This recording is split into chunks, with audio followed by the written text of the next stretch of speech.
touchdowns, clean game. Patrick Mahomes. All right, y'all already know what it is. Big Dog Chico in the place to be. Chico to the scene, the place to be, should I say. B.I.Dub, D.O.Dub, and we got the Unc and Ocho live stream right now. People wanted me to react to it live, so I guess I can watch it live. We can do a watch with me, as you will watch with me, as we'll get live reactions. You can comment right now and get it going. Unc and Ocho, the nightcap of Monday Night Football. What's the title of this? Unc and Ocho react to Chiefs, Packers, 49ers blowout, Eagles, LeBron, and Ime Udoka got into it. Let's see what their takes are on 21 of 33, 210, one touchdown, one pick. There were some really missed calls on that last drive. Oh, that was a PI. Wow. That was PI on that deep ball to MVS. That should have been PI. You know, the DB was he was very early. He was very early. You got to get your eye on the ball. You got to get it. I know. Listen, one of the things, especially in the situation as a defensive back, because I'm a former DB as myself, in a situation like that, the best thing for you to do is get your eyes back to the ball, because obviously if that call is made, which it should have been, the ref missed that one. Come on now. You cost your team the game. Obviously, they let it go. I'm not sure if the bets was in or something. They couldn't change. Something was going on, but that was an obvious PI. But listen, the Packers played a good game. The Packers played a good game. They did. But here's the thing, though, Ocho. I counted 3 bad calls on that last drive. That was not an unnecessary roughness on Pat Mahomes. He was in bounds. Okay. The first rule of thumb, you can't let up when you're going out of bounds, because he's coming and he's going to knock your block off. And I thought he had knocked Pat out the game, because you got up, he's a little woozy. Woozy, yeah, a little bit. Woozy, Ocho. Number 1 rule of thumb, you do not let up on the sideline. You go ahead and get your butt up out of bounds. You don't take unnecessary hits, because they are coming. I thought they could have called that shove in the back by Owens. When he shoved Travis Kelce on the Hail Mary, because remember, the NFL went back and said you can call PI on Hail Marys. Now, we don't see it often, but it has been called, because he shoved it before the ball got the balls in the air, and he shoved it, and it kind of knocked Trav off his spot. Okay. I think that would have been bad, though. Don't you think, to have a game in that way, to throw a pass interference? All right, the first deep ball to MVS, I understand that one. Yeah. But to throw a flag and then they get the ball on the 1 yard line on a Hail Mary, that would have been a horrible way to lose the game. I think that would have been a horrible way. But I think the thing is, Ocho, for me, you got to call a foul whenever it's called, because if guys, like we've seen guys in victory formation and the guys line up off sides, Ocho don't need that 5. Steven. We in victory. Call a foul. But Ocho, there's a bigger problem, and I told you this. Yes, sir. Even the greatness of Patrick Mahomes, he can't overcome these mediocre receivers. And I told you this. I said at some point in time, Ocho, you can't keep scheming. You got to say, look here, guys, I need you to go beat man coverage. How many smoke screens? How many try to change the DB's eye level before you just have a guy to go beat me on a comeback, or beat me on a speed out, or beat me on an end cut? They can't do that consistently, Ocho. Right. I mean, listen, and even the greatness of Patrick Mahomes can't overcome it. You know, honestly, when you think about it, I think they regret. I wouldn't say regret letting Tyreek go. Yeah, now you understand his importance. Yeah, they regret letting Tyreek go. If they didn't, they should not have a game you have as an outlet that you can count on to continuously win.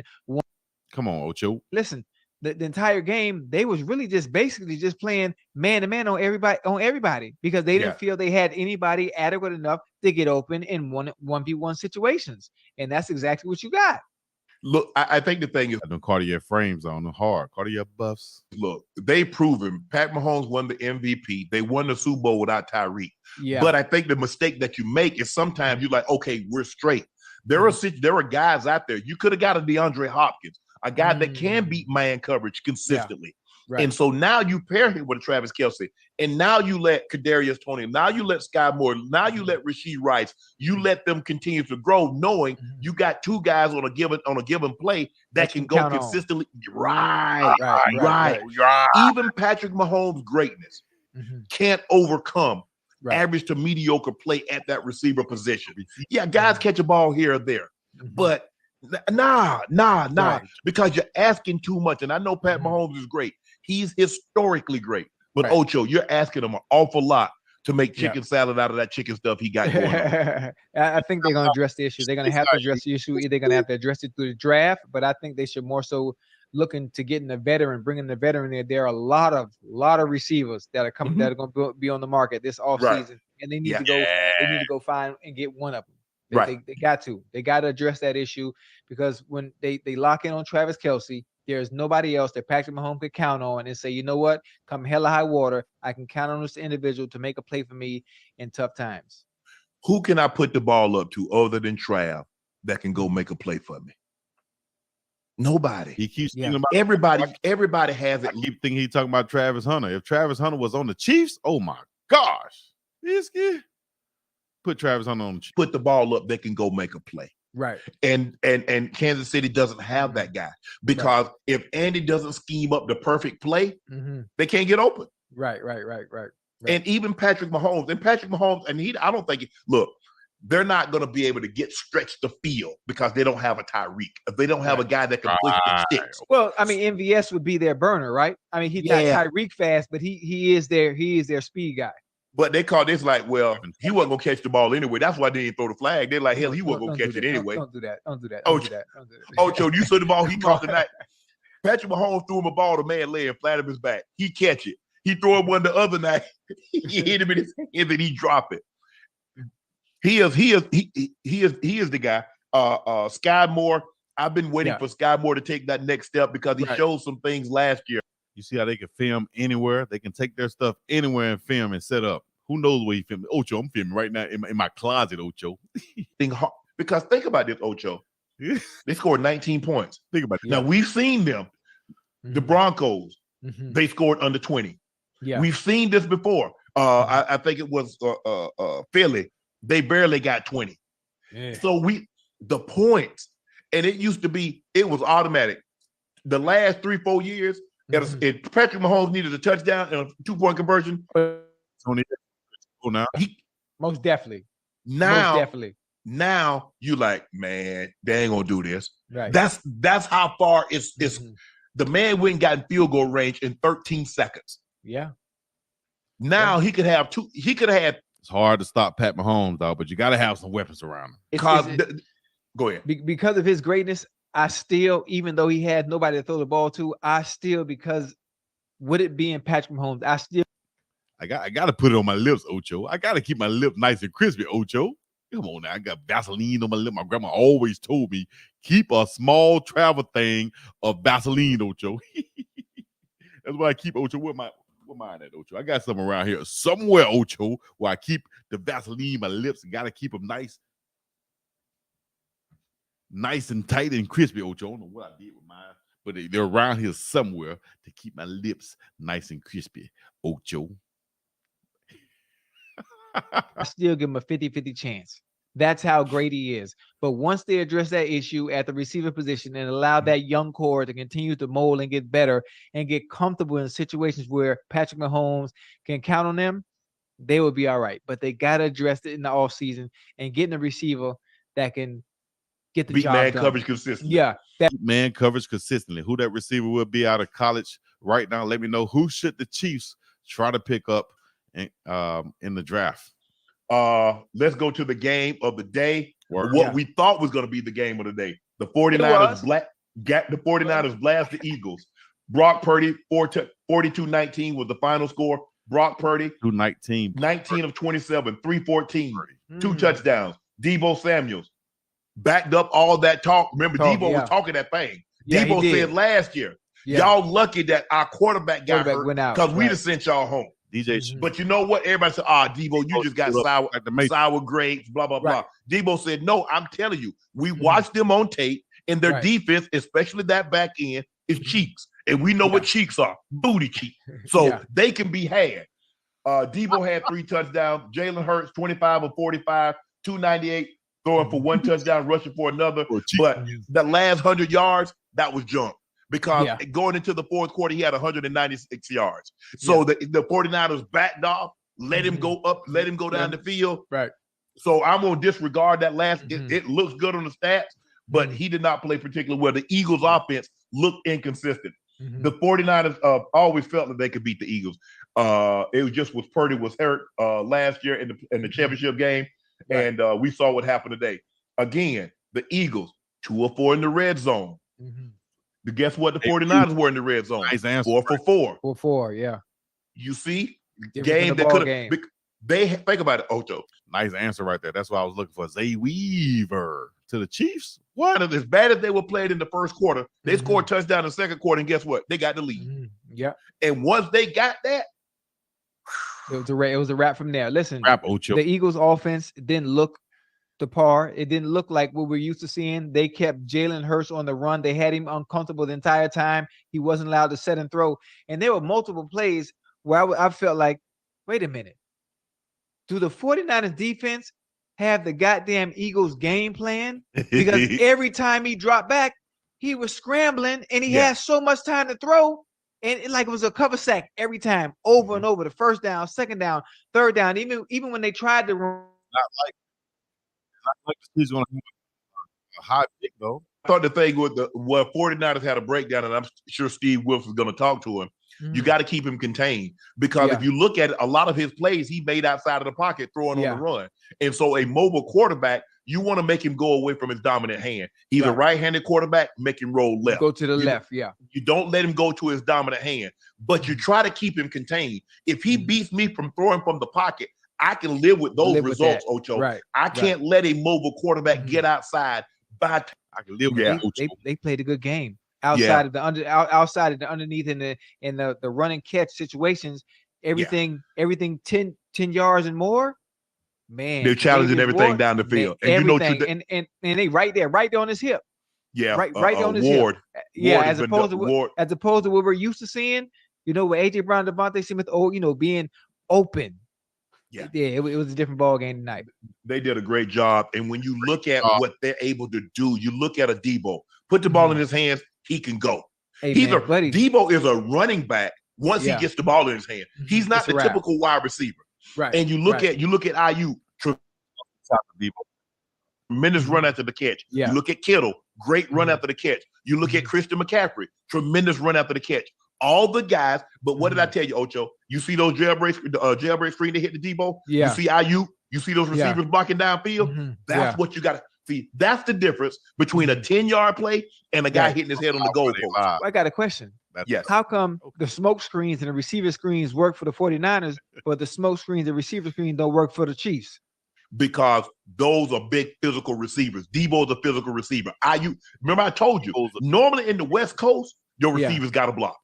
You got to block because that's how you get long runs.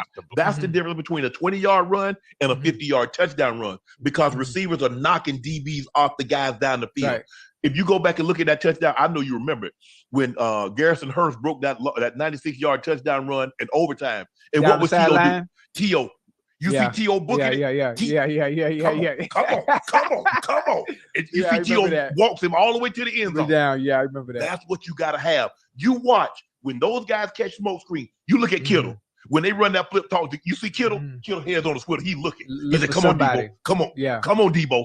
Come on, Debo." That offensive line did a tremendous job.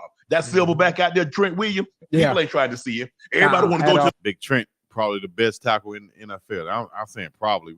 We all know that he is the best tackle in the NFL. At least the one that's most visible right now. Big Trent Williams. Shout out to him. 49ers. Bang bang Niner gang. The other side. They want to go to the other side and try to get a cheap sack. Right. Big Trent said, come on back over here. I need y'all to see me. Y'all need to come see me. Right. Listen, I've seen the Cowboys play their best.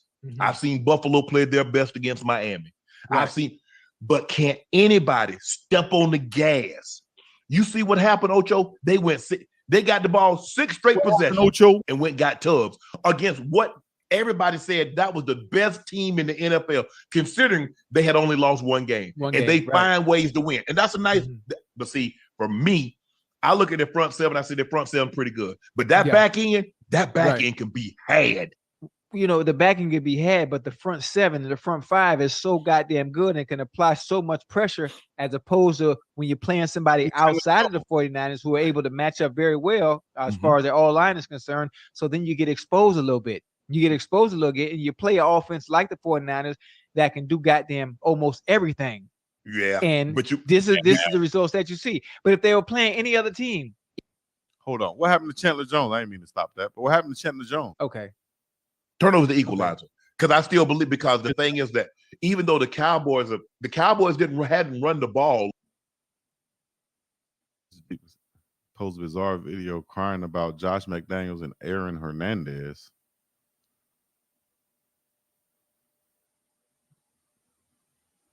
What?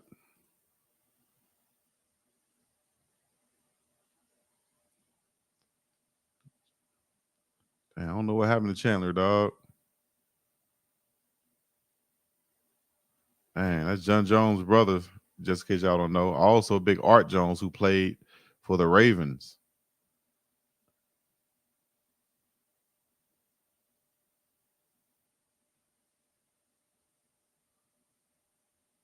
Chandler Jones gets first tattoo to be in good spirits after Raiders cut. Okay, the Raiders cut him.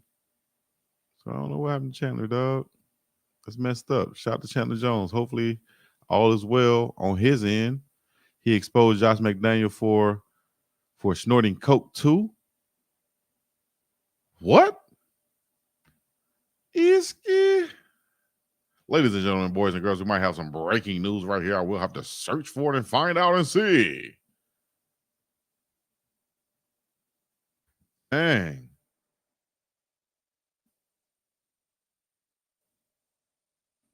Let me see news real quick. Like, ex-Raider Chandler Jones' naked Instagram live sparks concern amidst legal woes.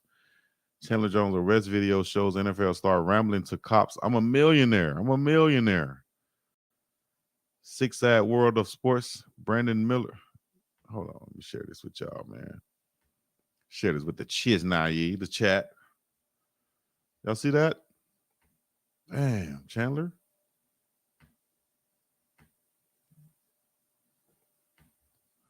So much drama in the LBC. It's kind of hard being. He was on live talking about being put in a psych ward with the police trying to break into his house. Chandler got CTE. Jimmy Horns Jr. Oh, man. He on that booger sugar.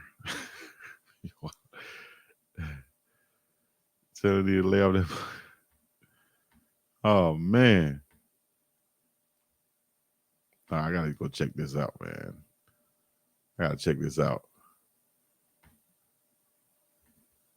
He said a dog he found was a human being. He was on coke or shrooms. Damn. That's why, hey, man, y'all gotta watch out, guys. You gotta watch out. They're snorting coke and doing stuff with folks. I mean, we're gonna get to it later, but you played basketball before. Yeah. I played basketball before. I've been into YMCA. I played at Venice Beach. I played, all of growing up as a kid. Right. That's a part of the game. Yeah. I've been to Rucker. I've been to Rucker Park. I done seen them, boy. That's a part of the game. But here's the thing, though. When you talking about y'all playing like some bitches, I'm like, who? Now, you need to put some title on that with somebody. Who are you talking about? You talking about them or you talking about me? But you can't take that personal, in that case, in that situation, understanding who you are the king, you are that boy. Yeah. So he's meaning as a whole, the complaining, the crying about fouls, or whatever it may be, whatever the situation may be, he doesn't literally mean it. Yeah, hey, you need to put a title on it. Just tag somebody with that. Put a name with it. Yeah. Who you talking to? You talking about Austin Reed? You talking about Vando? You talking about D-Law? I mean, who you talking to? Who are you talking about? Because I'm a part of the Lakers. So if you talk about the Lakers and you talking about BITCHs, or if I run to your sideline and starting to come on, he's starting to catch some passes now. And so, but it's on the over. They're trying to get they're trying to get home. Every time. They're trying to get home. Every time. And this is there's something see, I know you saw this. Dre Greenlaw and the Eagles head of security, Dom DeSandro. I saw they that. They were both ejected. Ocho, look here. If you ain't in the game, because guys any coach, if I run to your sideline and the coach, look, if you're not trying to help me, don't touch me. Right. Because I'm already mad. Right. You know how it is, Ocho. You already frustrated, and then you gonna touch me and you talking ish. Yeah. Okay.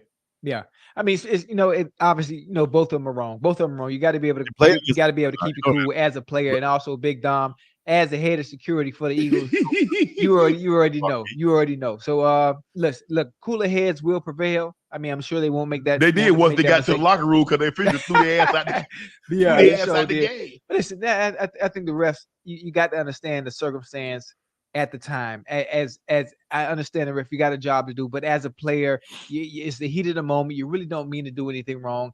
Same for Dom. Same for Green. How you say his last name? Yeah, Greenlaw. Same for Greenlaw.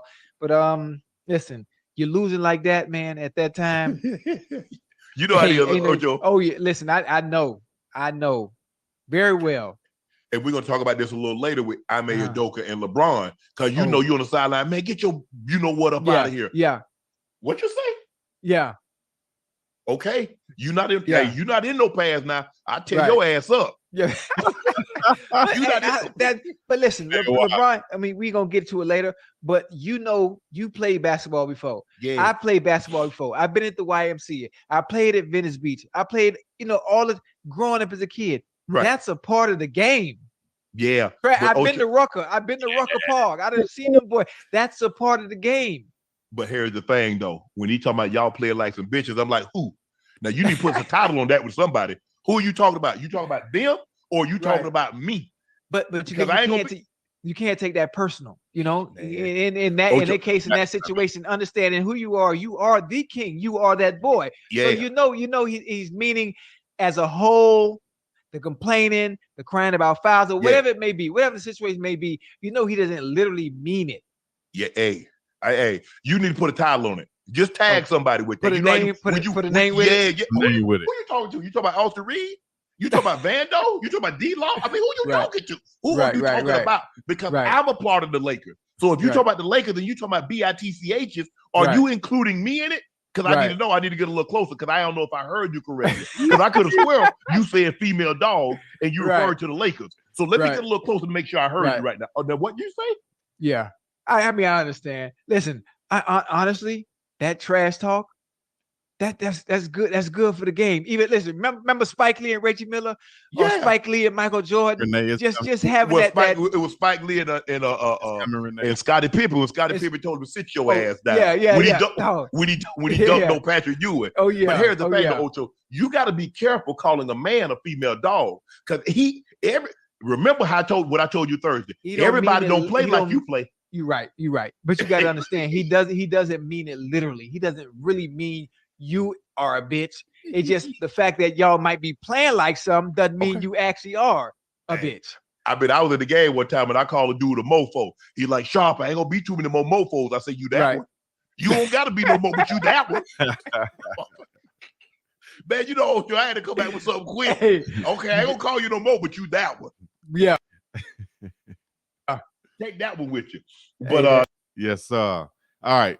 I'm not gonna show the whole thing. We got some good food coming in right now. 7:30 or 7:03 p.m. out here. I know it's late on your end. I appreciate y'all. Hit the like button, hit the subscribe button. We got more coming up. We're gonna be reacting to a lot more stuff like this. Y'all put it in the chats or get on my page. Let me know what y'all want to react to. Send me some videos. I will react to them just like that. Send me what you want me to react to, and that's what we'll watch together and react. It must be a slow news day, events girls say. No, it's Chico Day. I talk about what I want to talk about when I want to talk about. It had a lot of news come out yesterday. I didn't go live. You feel me? Do what I want to do. Say what I want to say. Live how I want to live. Play how I want to play. That's how I want to dance. Kicking and slapping friends.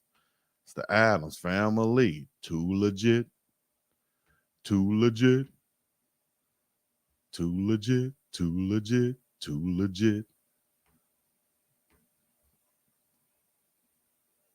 Yeah, so if y'all want me to keep it on, I can keep it on, but I'll just play some of my old videos so y'all can go back and be like, damn, Chico did say that about this and about that. You know what I'm saying? Since everybody. You already know what it is. BIWDLW back up in this thing once again. Shout out to my dog, Corey, the director of player personnel for Colorado Buffaloes, getting busy. Got his whole crew in the workroom doing their thing for recruiting. I told you, man, the month of December will be real busy. Just hold your horses the next 7 to 10 days, all through Christmas and the New Year. It's going to be something epic to see. Shout out to Coach Prime and the whole staff. Coach Corey, let them know, big dog. Gangs out here hard at work. The month of December is going to be really, really busy because we're bringing in future buffs. Don't worry, the plan is unfolding. Don't worry, stay tuned because we coming. Buff Nation, gangs out here hard at work. The month of December is going to be really, really busy because we're bringing in future buffs. So let's just say I've seen this story before, and it's about to happen again this year in a major way. Just imagine, like I said, Coach Prime having an even bigger budget than what he had last year to go out there and get what he wants. So at this point, you already know what to do. Leave a like, subscribe, come out, all the other good stuff. Shout out to Coach Corey and everybody else on the staff. It's going down. See you, Buff, baby. School Buffs. We in the building. Yeah.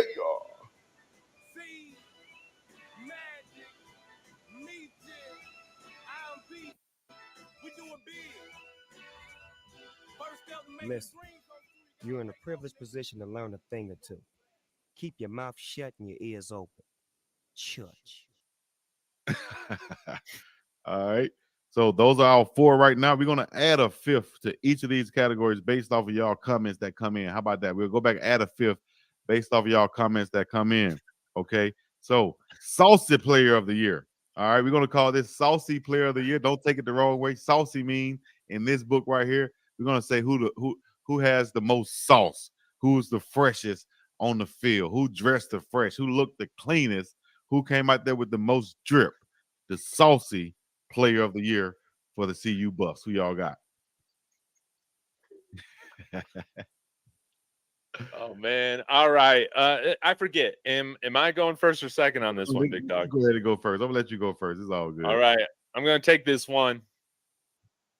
It's an obvious one. Y'all are hitting it in the comments. Mata, man. When he makes those field goals, he's dancing, showing off his moves. He might be 5'6" or whatever, but the man has a lot of sauce. All right, we're gonna put Mata down there. My dog Mata. Shouts out to Alejandro Mata. Let me send the text right here. Man, y'all's answers are cracking. Award show coming up. All right, so you have Mata with his swag, sauce. Saucy player of the year. Shouts out to Jimmy Horn wearing his diamonds on the field. You feel what I'm saying? Shouts out to Travis with all the extra drip. You know what I mean? Shouts out to Shiloh looking nice and clean out that thing. Zesty Zay looking nice and clean. But you know what I mean? We already know who been setting the trends this year. Got all the sauce. I'm just gonna do like this. Oh, he started the trend. Only one started a trend. Give it up for Big Two. Dang, I've been putting him for all my categories, but Big Two, saucy player of the year. Shador Sanders going to have to be nominated. Definitely. Man, I love it. I love it. All right. My last one. I'm going to give it to Jimmy, man. I'm going to give it to Jimmy. Absolutely. All right. I'm going to pick one right here. Let me see. I'm going to pick a little bit one. I got to go different on this one. Saucy player of the year. Damn, Shiloh going to be mad he ain't up in this one. Let me look in the comments. Bucky gets saying Bucky. Cormani was sauced up out there. Let me see. Best dress, basically. Best dress. Clinton, Bucky, 2, 12. Who else? Let me think of somebody else. Who else? I'm gonna say, yeah, Bucky would have to get one for this. Saucy B, especially because he has the best saucy name with Saucy Big B, Saucy Bucky. So he's an honorable mention, but man, who got some sauce out there? It doesn't come to me right off, but I'm gonna go with, I like Dylan too. Who hasn't been nominated for something? Let me see. Who hasn't been nominated for something? Sibling Craig, he's been one. He has that sauce too. He be dripping out there too. Omari and Cooper. I don't really know what drip he has though. I gotta come with somebody, so I'm gonna go with shouts out to my dog D Mac on and off the field. I'm going with Derek McClendon. You feel me? He be saucy off the field. I appreciate that, Marie. Miles Fletcher too. Yeah, shout out to all.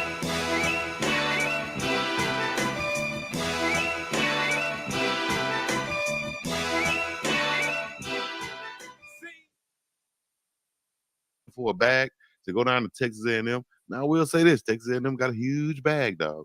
It is in Texas, and they are in the SEC. But what I would think would be more possible than him going to Texas A&M would be with some of those dogs from Texas A&M come join him in Colorado. You understand what I'm saying? Those dogs at Texas A&M leave because they can and join Coach Prime in Colorado. Wouldn't that make more sense? Texas A&M is an Adidas school. Coach Prime just signed another Nike deal, of course, and you know all that stuff is tied in business-wise, and it's not just going to go away. So everything has to be considered, man. And man just got there. One of the guys I would like to talk about is a guy I saw out here at the Polynesian Bowl with Travis Hunter, and that is Big Walter Nolan, the big defensive lineman. And he's just an example of what I think could be happening eventually for this Colorado team, or at least for Coach Prime and what he could be bringing in. Now, what I think could happen is these players come from Texas A&M and join Coach Prime. I think that's more than likely. Those hogs that Stephen A. Smith said that he can recruit are now wide open. They can leave Texas A&M and come join Coach Prime. One of those hogs, like I said, is Big Walter Nolan. I saw him in person out here in Hawaii at the Polynesian Bowl. I think he's one of those guys that should be considering, I'm just calling him out, using him as an example because that's one that I saw. I know he's a good player. He should be considering leaving Texas A&M to go join Coach Prime. Not just him, another one-year letter guy on that defensive line. He's 6'4", 290, but he's a beast, sophomore. Is one that a lot of people were expecting to go with Coach Prime coming from South Florida. And that is this guy right here, defensive lineman, 6'6", 285, Shamar Stewart.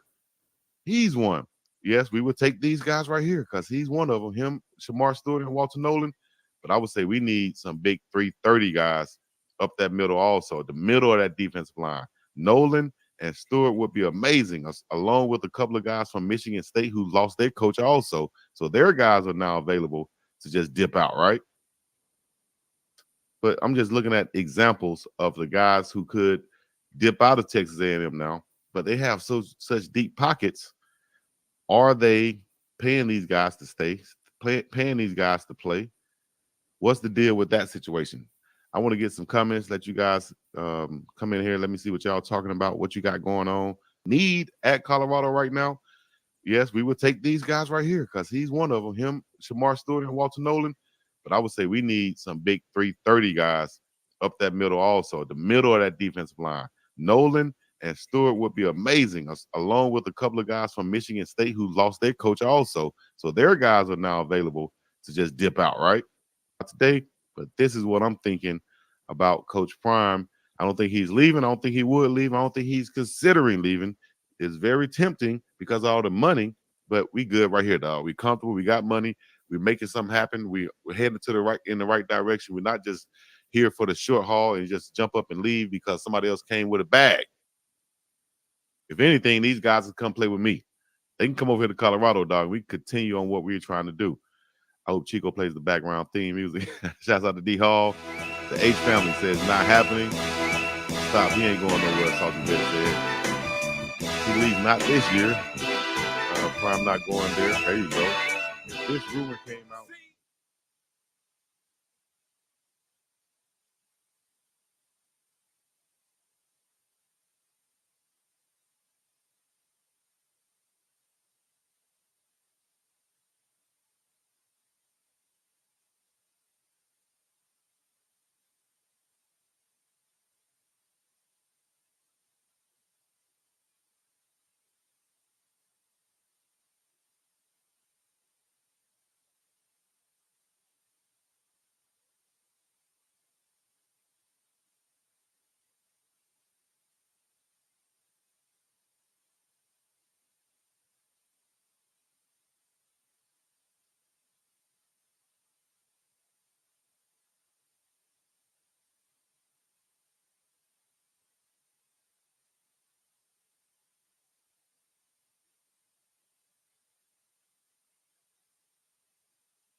Are we in on this? Everybody listening to me on this? I guess I wasn't live just now, but I am live now as we can go back and report this again.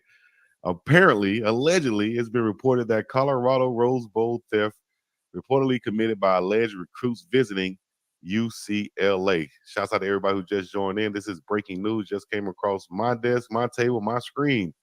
Shouts out to the Coach JB show with Big Smitty. Also, Matt McChesney, 60 Academy, was breaking this on his podcast. If you don't know, now you know. I'm going to play a little bit for you, and we'll get to it. Let's first read about what really happened. This is from November the 10th, of course, which is today. Previously, it was reported that the players from Colorado Buffaloes had their belongings from the locker room at UCLA stolen, with the items stolen including 3 diamond and gold chains worth thousands of dollars. Now, new information surfaced claiming that the Pasadena police arrested 2 suspects in connection to the theft that went down at the Rose Bowl.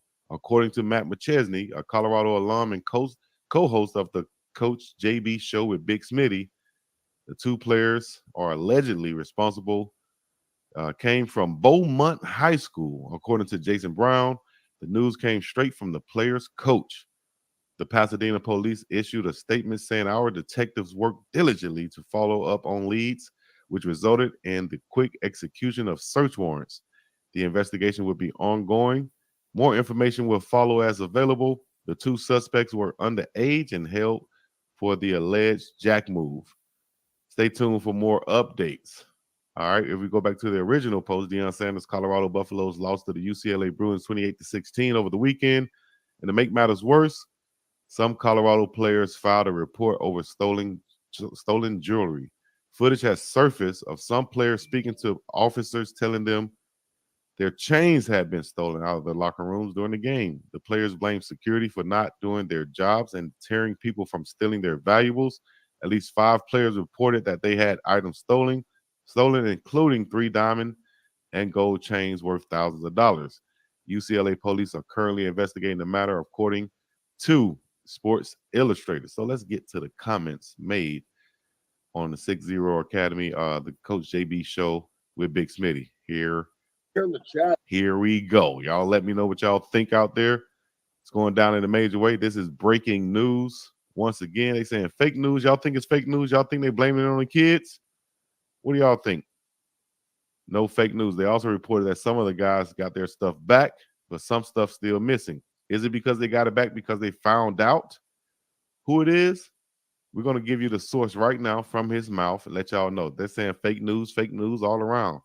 I don't think they said the police came on a bus and arrested the kids while they were on the bus for a game. They're saying it's fake news. It wasn't the recruits. How could this be fake news, guys? Let me know what y'all think. Shouts out to Vlad TV for picking it up. All right, we'll go ahead and show y'all the clip. Who stole Colorado shit? And you got to watch out. Oh, okay. I got news. I haven't heard about this. I've been at the I got breaking news. Like I'm really intrigued about this. Who's like did somebody? So I got a text. Who stole Colorado-ish? Huh? I got a text message from a buddy of mine who is directly, in fact, involved. Beaumont High School out by my house. A good friend of mine is the head coach there. They were busting up to go to the playoffs last Friday. And the police came and arrested 2 players off his bus. They're starting tight end who's getting recruited. Yeah, those are juveniles who he's speaking of. They are juveniles, just in case you guys were questioning it. Let me know in the comments what you guys think right now, though. Let me know in the comments what y'all think. And another lineman. And they were both the people that stole both UCLA and Colorado shit. What? Do y'all hear this? They're saying 2 recruits, 2 players, 2 high schoolers, 2 juveniles who were there at the game. You know how they have a lot of recruits come to the game, right? And some of them bring friends or players who probably would never, ever get a chance to play at that school. So they're like, okay, you want me to come visit? Can I bring my other senior? He, you know, or my brother, you know, he's a good player too. Yeah, bring him. They just want the recruits to be comfortable. But shoot, you bringing a guy to the party. You know what I mean? I don't know the two students' personality. You bringing a guy to the party, to the recruiting that's going to represent you. And if he decides to steal, man, that's like a felony, right? Come on, dog. What? Wait a second. You're telling me Yep. that 2 recruits. No, players for Beaumont High School. That weren't recruits? No, they are recruits. They are players. What do you mean? Were they? I mean, like, were they players? Guys that were at the game, like as guests of UCLA? Yeah, they were. I think they were just there at the game as part of a big, huge group. Yeah. So they were on the bus. Their team went to the game. No. Just these players went to the game as recruits. Okay, so they were recruits by UCLA. So they had like the badges and they're recruits. That's what I'm trying to clarify. Yeah, just in case you guys are confused. Now, yes, they were recruits coming to the game, a bunch of them, and then they got arrested on their own bus, you know, later the next week going to a football game. So the police came on their bus. Imagine the police coming on a team bus, high school bus, and arresting 2 of your players. You're like, what the hell going on? Okay. Yeah, that's what I'm. That's how they had access. Then that's what I'm understanding. Yeah, and then they caught him They caught him last Friday, going to a playoff game.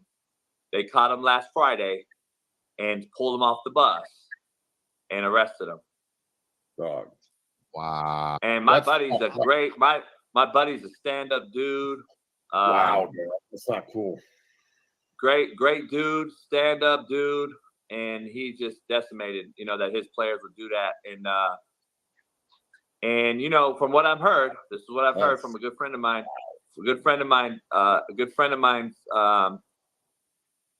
And see, that's the thing.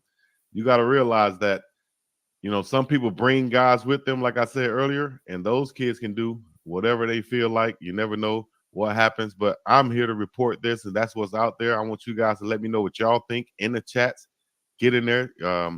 Did these recruits really mess up? If they brought somebody with them and the people that's with them did this, how does that shed a light and you know, represent them by bringing somebody and they actually do this and actually commit? This is like a felony, dog. You steal that much jewelry, that's worth that much money. Isn't that a felony? Can't you really go to jail for that? It's something that I would not want to be involved in, not having sticky fingers. You feel what I'm saying? This is not it. Call into the show at the one, set us straight if you got better info. You feel me? I'm at school right now. Probably 12 years old.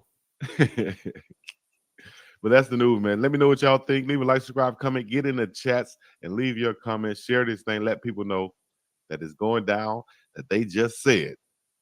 Based off of Vlad TV, 60 Academy, Matt McChesney, Coach, what's Coach's name right here? The real Coach JB, and also Big Schmitty. They're saying that 2 guys on a recruiting trip with recruits are the ones that has been arrested for this. Shouts out to you being in college, dog. Do your thing. You feel me? I used to play with them in Pee Wee ball. Who did you used to play with in Pee Wee ball? The guys who got arrested? Shouts out to Ole Miss. It was their people. How were they on the football bus going to a game? Right. So like I said, they could have been teammates, but they weren't necessarily the actual recruits that was offered and invited to go there. A lot of times, let's say I'm a recruit, I get invited to go to UCLA for a visit. You know, if I'm a big enough recruit, I can say, hey, or even if my mom or dad don't want to go, I can say, hey, can my teammate come with me? You feel me? They can, okay, yeah, they can come. You know, I don't know how many trips I took some of my teammates on just because, you know, I wanted them to get the experience and I wanted to have somebody there with me that know.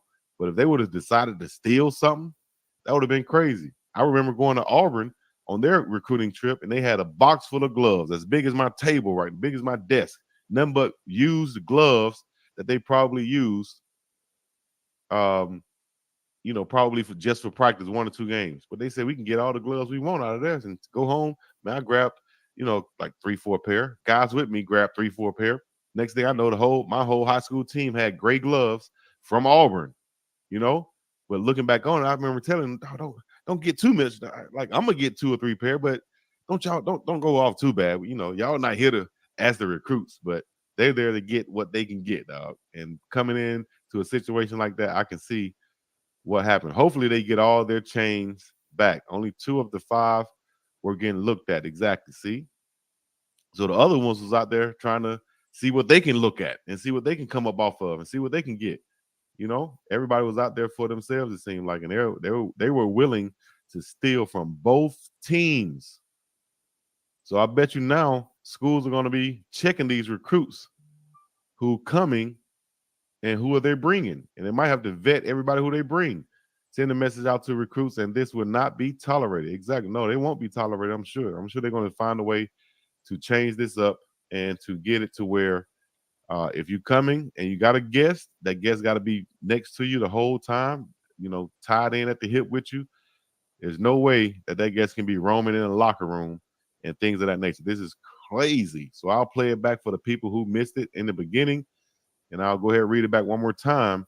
Let you guys know that the Colorado Rose Bowl theft reportedly committed by alleged recruits visiting UCLA. This is breaking news. Shouts out to the Coach JB show with Big Smitty, Vlad TV, 60 Academy, Matt McChesney. And here's what was said in the chat. I'll play it back one more time. But who stole Colorado shit? Oh, okay. I got news. I haven't heard about this. I've been at the I got breaking news. I got breaking news. Like, I'm really intrigued about this. Who's like, did somebody? So I got a text. I got a text message from a buddy of mine who is directly, in fact, involved. Wow. Beaumont High School out by my house. A good friend of mine is the head coach there. They were busting up to go to the playoffs last Friday, and the police came and arrested 2 players off his bus. They're starting tight end, who's getting recruited, and another lineman.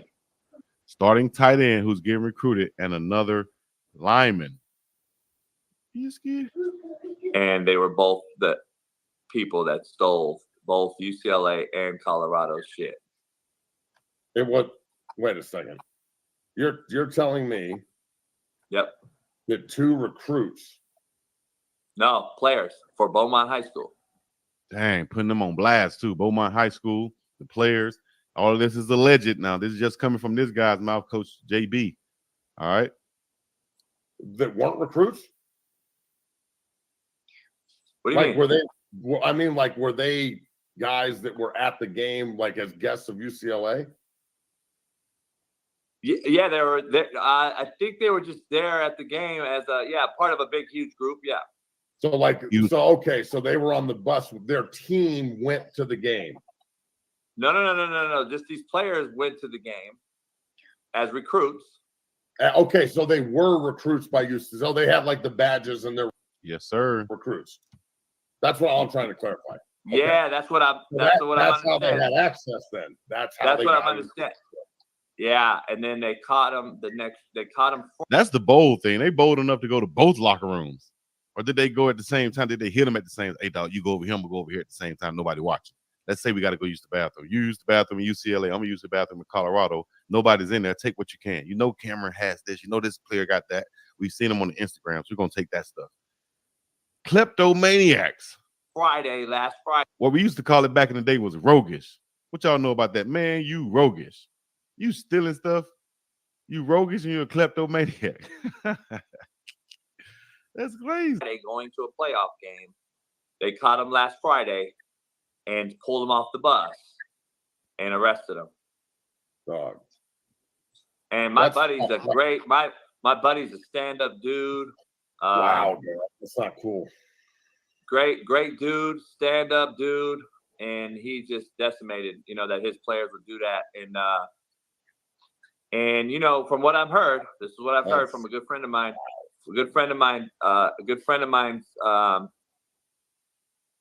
Wow. believable. But let me see. J. Reed R said, I bet they were dumb enough to flex on social media. That's how they got caught. I think they found a way to find the cameras. I think they probably, young kids can't keep their mouth closed. Oh, we got it. And then boom, next person here, and they get it to the wrong person. Now the snitch is in there. You know what I'm saying? You can't be doing stuff like this, man. Y'all crazy. Y'all just killed y'all chance to go to college somewhere. You might get a chance at Northwestern, Western, Eastern, Southeastern State University, but I doubt it. It's gonna be hard to do that. You stealing, nobody wants to be around you, dog. Nobody want to be around nobody roguish or klepto misaniac. You feel me? This is breaking news, unbelievable, not expected. We thought it would be probably more of an elaborate scheme, but do y'all think they're putting it on the kids? Y'all making this up? You can't be making this up. Let me know what y'all think, man. Leave a like, subscribe, comment, all the other good stuff. We're going to be up and about this thing. Make sure y'all do one favor for me and run them likes up one time. If you haven't already, hit the like, subscribe, comment. You can join this page for more information. Stay tuned. We're dropping it. It's going down in a major way. Big Dog Chico in the place to be. Yes, sir. Let's go. It's time to run them lights up.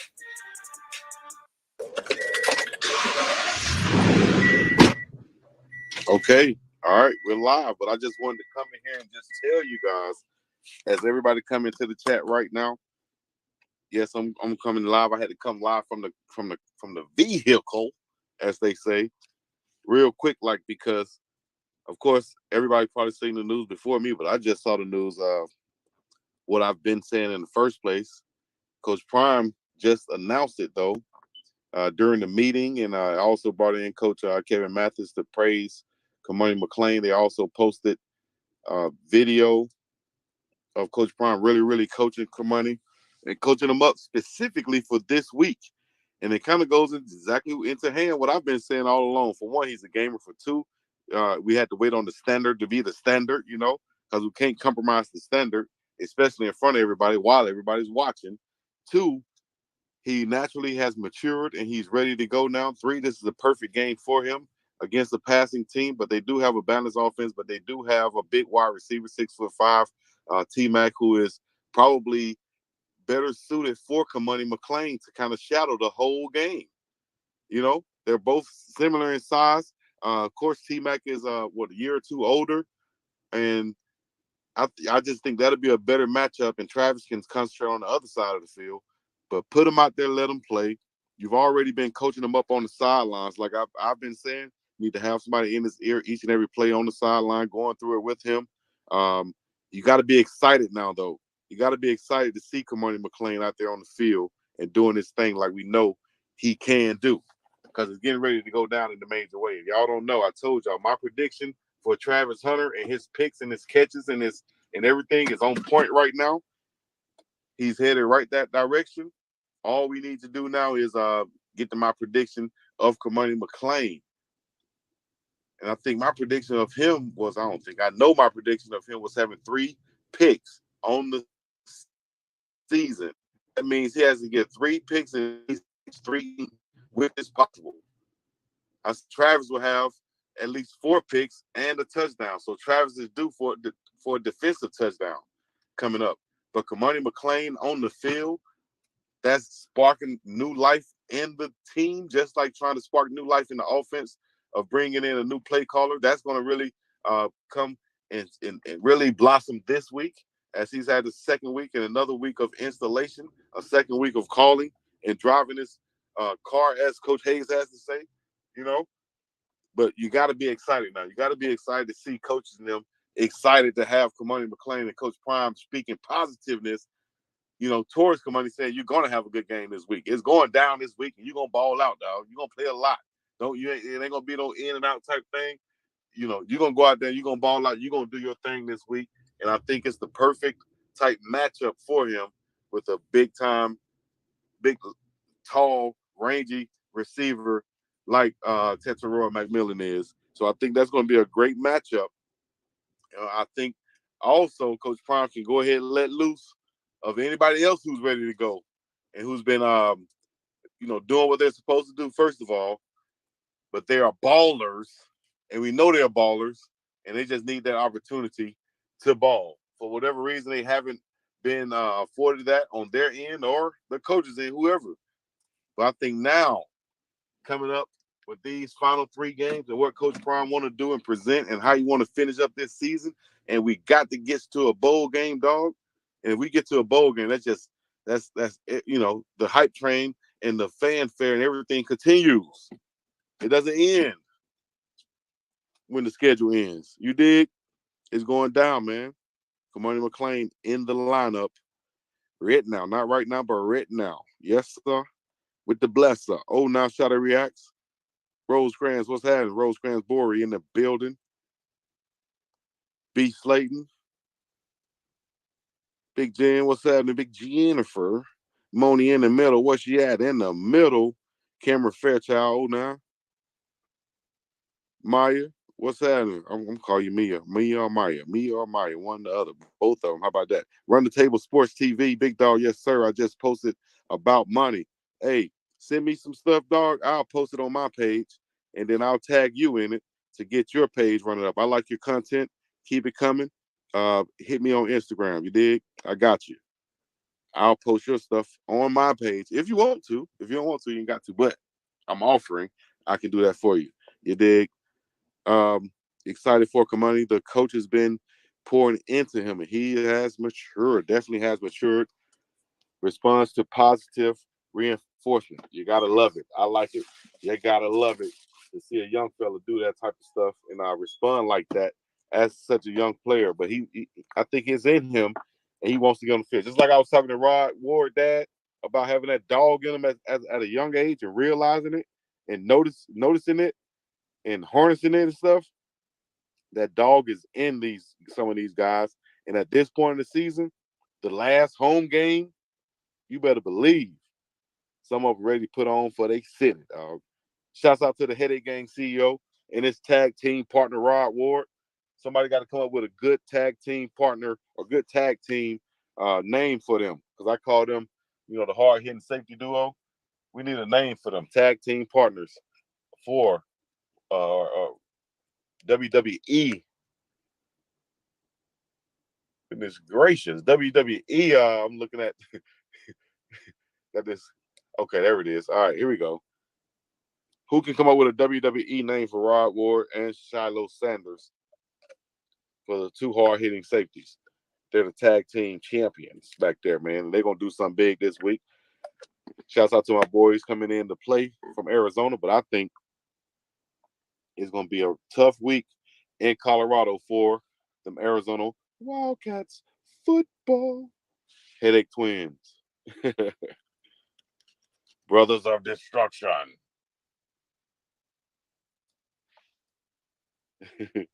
Cormani just needs to go through a full season with the team, and he'll be fine next year. I think so, too. You got to be quicker than that. Shout out to them. Somebody just hit me on Twitter.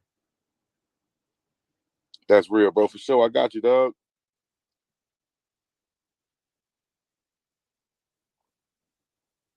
Rod and Shiloh, the brother of destruction. Okay. ABDC fam. Oh, now. Brigitte Maxey in the building. Coach Maxey, what's happening? Slush, Carter, and Jacquez don't even be in the video in the background. People be getting kidnapped.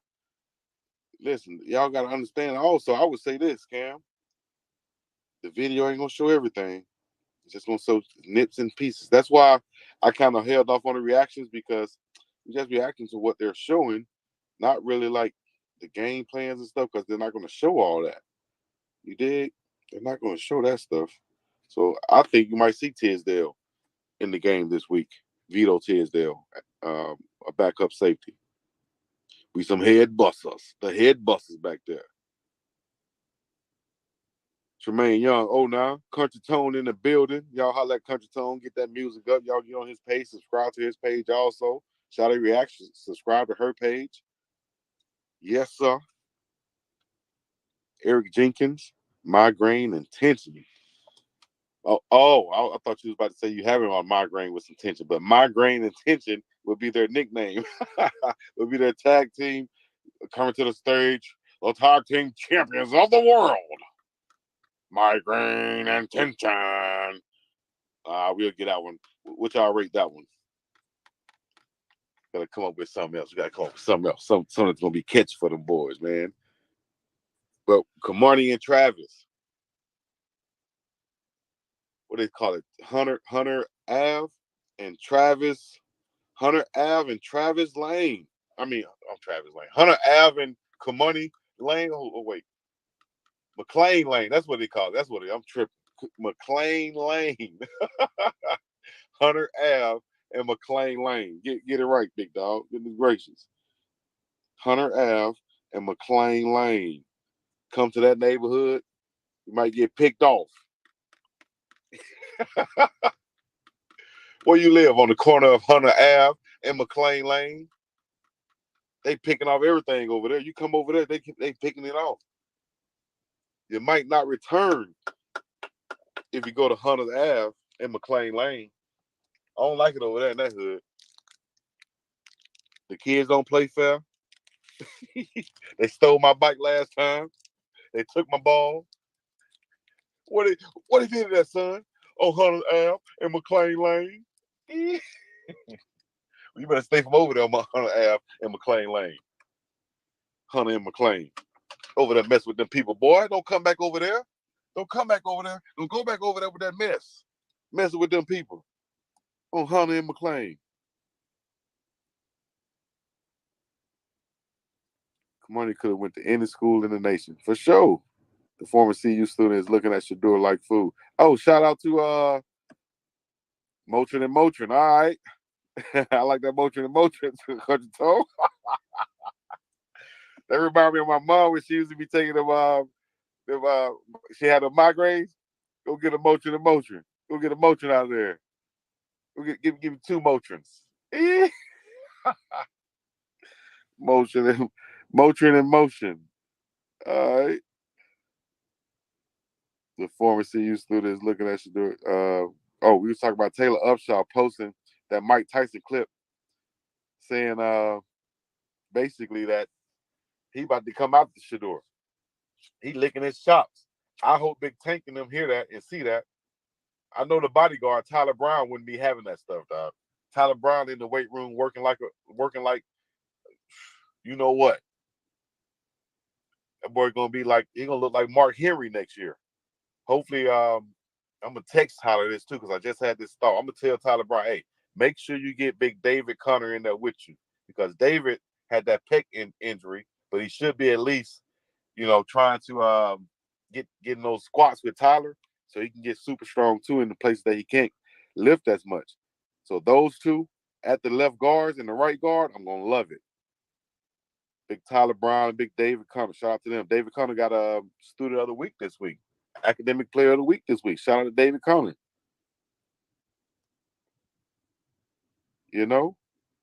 Motrin in motion. Oh, man. Arizona hates Shador. Colorado crispy treats. Snap, crackle, and pop. Cut the crispy treats part, because I'm sure they don't want to hear that. It's too much saucy and zesty going around. You come with the crispy treats. That's going to be even more. But we could just say snap, crackle, and pop. Got to have a third member of that group, though. On Hunter and McClain. Yeah, on Hunter and McClain. I ain't going over there on Hunter and McClain no more. Stole my bike. And they fast, too. And then they big brothers came from around the corner, Shiloh and Rod, hitting folks. On Hunter and McClain. They stole your bike and rode around like Debo. I couldn't catch them. They said they were coming back. Went around the corner. I never saw them again. They finessed me like an ATL water boy. They finessed me. Shouts out to the water boy. I'm just playing. Shouts out to the movie departments also. You feel me? Shador going to need 80 shouts out to this game. Oh, don't say that one. Why do I feel like we can beat Arizona? You should feel like that. Why do I feel like that's crazy that you didn't think that in the first place? You got to feel like that. You got to know that, especially with these guns we about to let loose, these dogs we about to let loose out there.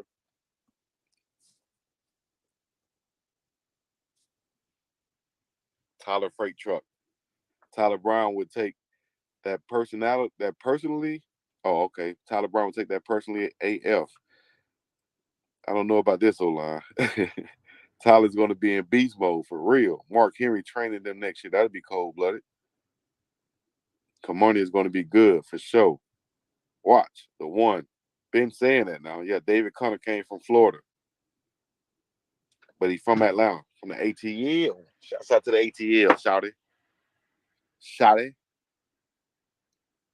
DC from Florida on CU. Yeah. Shouts out to Stankmouth Crypto Charlie. Stankmouth Crypto Charlie. If you don't have any Nafulu in your crypto portfolio, you tripping. You got to get that Nafulu, NAFULOO.com. Go check it out. Nafulu.com. I better see 35 to 40 rushing attempts versus Arizona. No, you won't see 35 to 40 unless we got a big lead. But I think we should see at the least 18 to 25. 18 to 25 at least. That'll be a concerted effort right there.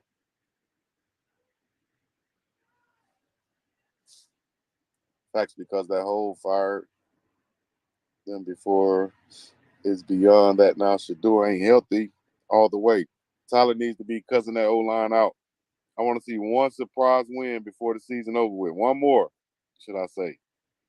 We have to get a BiggDogg Chico suit for BiggDogg Chico suite for some of the games next season. Are any of you in? Oh, you got to get BiggDogg Chico Ace. Hold on, let me read that over with. Hold on. Relax. We have to get a BiggDogg Chico suite for some of the game. Okay. Hey, that'll be cold-blooded. Let's go. You wow. I'm sure she'll do it, missus. Oh yeah, Big Tony Gray. Shout out to Big Tony Gray doing his thing in the music. You know what I mean? I saw him with, I think I forgot the rapper he was with. Maybe it was Lil Baby or somebody. But shouts out to Tony, Big Tony Gray. Big Tony Gray. I'm gonna pray that Smoke plays. Me too. Shout out to Smoke.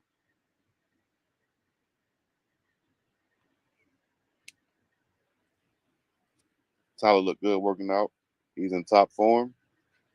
Yeah, Creole. Hope not for sure. Tyler is in top form.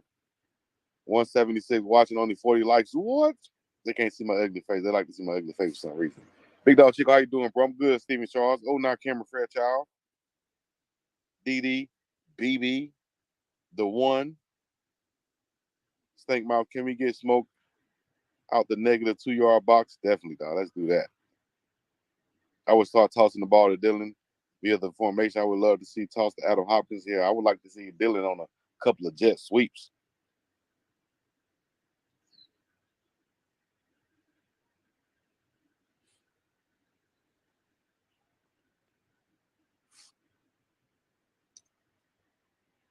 I hear you. I wonder which stars are coming in. There has to be a lot of folks coming since it's their last game. Yeah, that's a good question. I don't know who's coming in. They keep that on the wraps, actually. Until like right before. I want to see Smoke and Wilkerson run the ball and maybe Hank. I like that too. I like that lineup. Time to get them likes up. Time to run them likes up. If you haven't already, hit the like button. Share this thing. Let people know we up in here. BiggDogg Chico, who you think going to be the feature back this week? I think the feature back will be, I think Hank will still start, but they're going to mix in.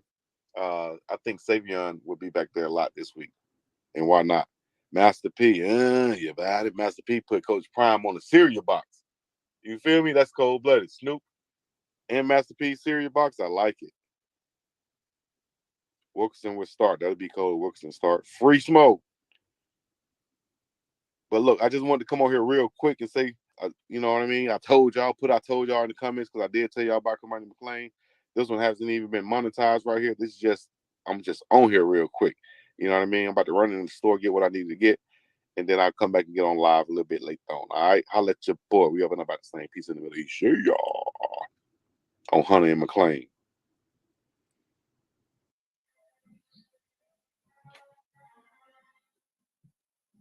All right, we're back with another one live and direct. It is me, Chico to the C, and the place to be, the BIWG. DOWG, man, we got a good one for you. I told y'all, man, we got one of my favorite players coming in straight from California by way of Southern Utah University. Got his parents checking in, the hard-hitting safety from Colorado. That is Roderick Ward. We got Big Rod in, Rod Sr. and Tanya Ward. I hope I said it right this time. I'm working on it, and they're going to correct me. Don't worry about it. But we in the building, man. We in the building live and direct. We have prime parents, and they're checking in all the way from California. How you guys doing? Thank you for joining me again. We're just fine. Thanks for having us, brother. Yes, sir. I appreciate it, man. Rod is one of my favorite players. I had to say it off the top because, for one, he came in from Southern Utah, and my little cousin just finished up there. Akili Gray, he played there with Rod. And yeah. He at UNLV right now, right? Exactly. He's doing his thing. Yeah, I know Kelly, yeah. He told me, he said, man, you should hit up Rod, man. Rod is a dog. This before the season. So Rod is a dog. Should hit him up for an interview. And so I checked him out again. I was like, man, that's the one. Oh, okay. If Cuz told me he's right, then I looked at the film. I know he's right. So shouts out on that one. I appreciate you guys joining me on this. Tell us about how you guys have been feeling watching him come alive these last, I'll say about 5 or 6 games. I think he's been really coming alive. 42 tackles, leading the defense along with Shiloh. How's it been watching him come along and doing what you know he can do out there on the field for Colorado? Well, I mean, it's no surprise to me. The thing with Rod is I coached him for pretty much the majority of his life up until his senior year in high school. I stepped away. So I knew once he got the opportunity that he would make good on it, so I mean, I'm loving it. It seems like this season is just shooting by so fast. But as far as his, what he's doing, I'm proud of it. I'm not surprised. I'm loving it, and I honestly feel like he still hasn't quite hit his zone yet. But Rod's always put up numbers. He's always put up numbers, so I'm not surprised at all, and I'm proud of him, and I'm glad to see him and Shiloh and the rest of the defense, kind of gelling and pulling things together. So I'm glad to see him back there, man. Definitely. How's it been for you too, Mom? To me, it's still kind of surreal. Watching him grow up and watching him play football, it's always been mind-wrecking to me as a parent of a child that plays football the way he was taught by his dad. So I've always been in my nervous corner, but he taught him as a child how to hit, how to get blocked, how to block, all that stuff. So it kind of made me feel a little bit better. But just seeing him with Coach Prime and the other players that he talked about before we even knew about Colorado. He watched some show that they did. I'm sorry, I didn't watch the show, but they did a show and he would watch it and talk about it and talk about Shiloh and talk about Shador. And so he was really excited about the show, just about the show. So seeing him play at Colorado and having this opportunity, it's just like, it's so surreal to me. I'm still, they only got a few more games and I'm still like, is this real? Trying to pinch myself. Right. So, just being at the games, it's been awesome. I mean, win or lose, we're here to support. So I love my son. I love what he's doing. I love what Coach Prime's doing. So I'm sitting still loving it. And like you mentioned, a few more games left. The next one coming up this weekend versus Arizona.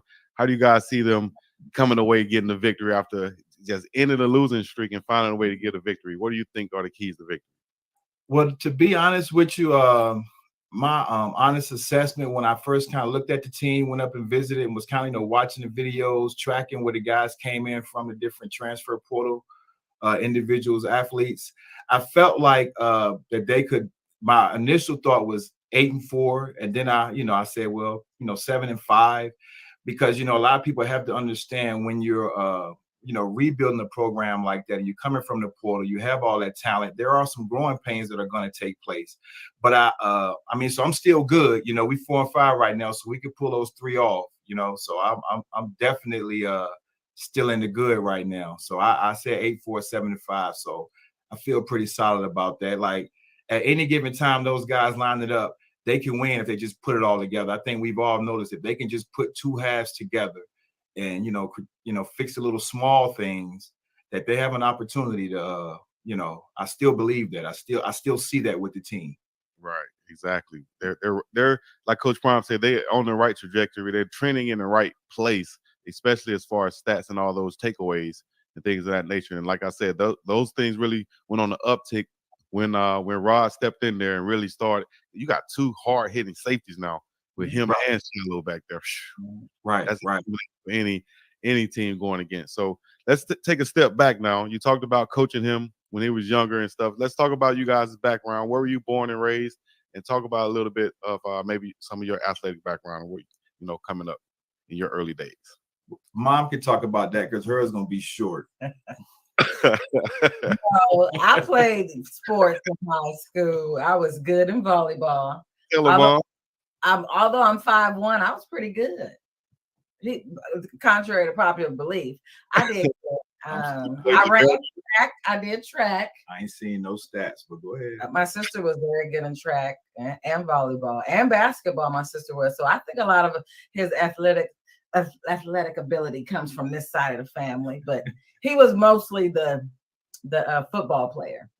But any sport he plays, he kind of conquers. He's played baseball, softball, football, basketball, and I've seen them all in action, and he's pretty good. That's right. All right. Give us the long version, Dad.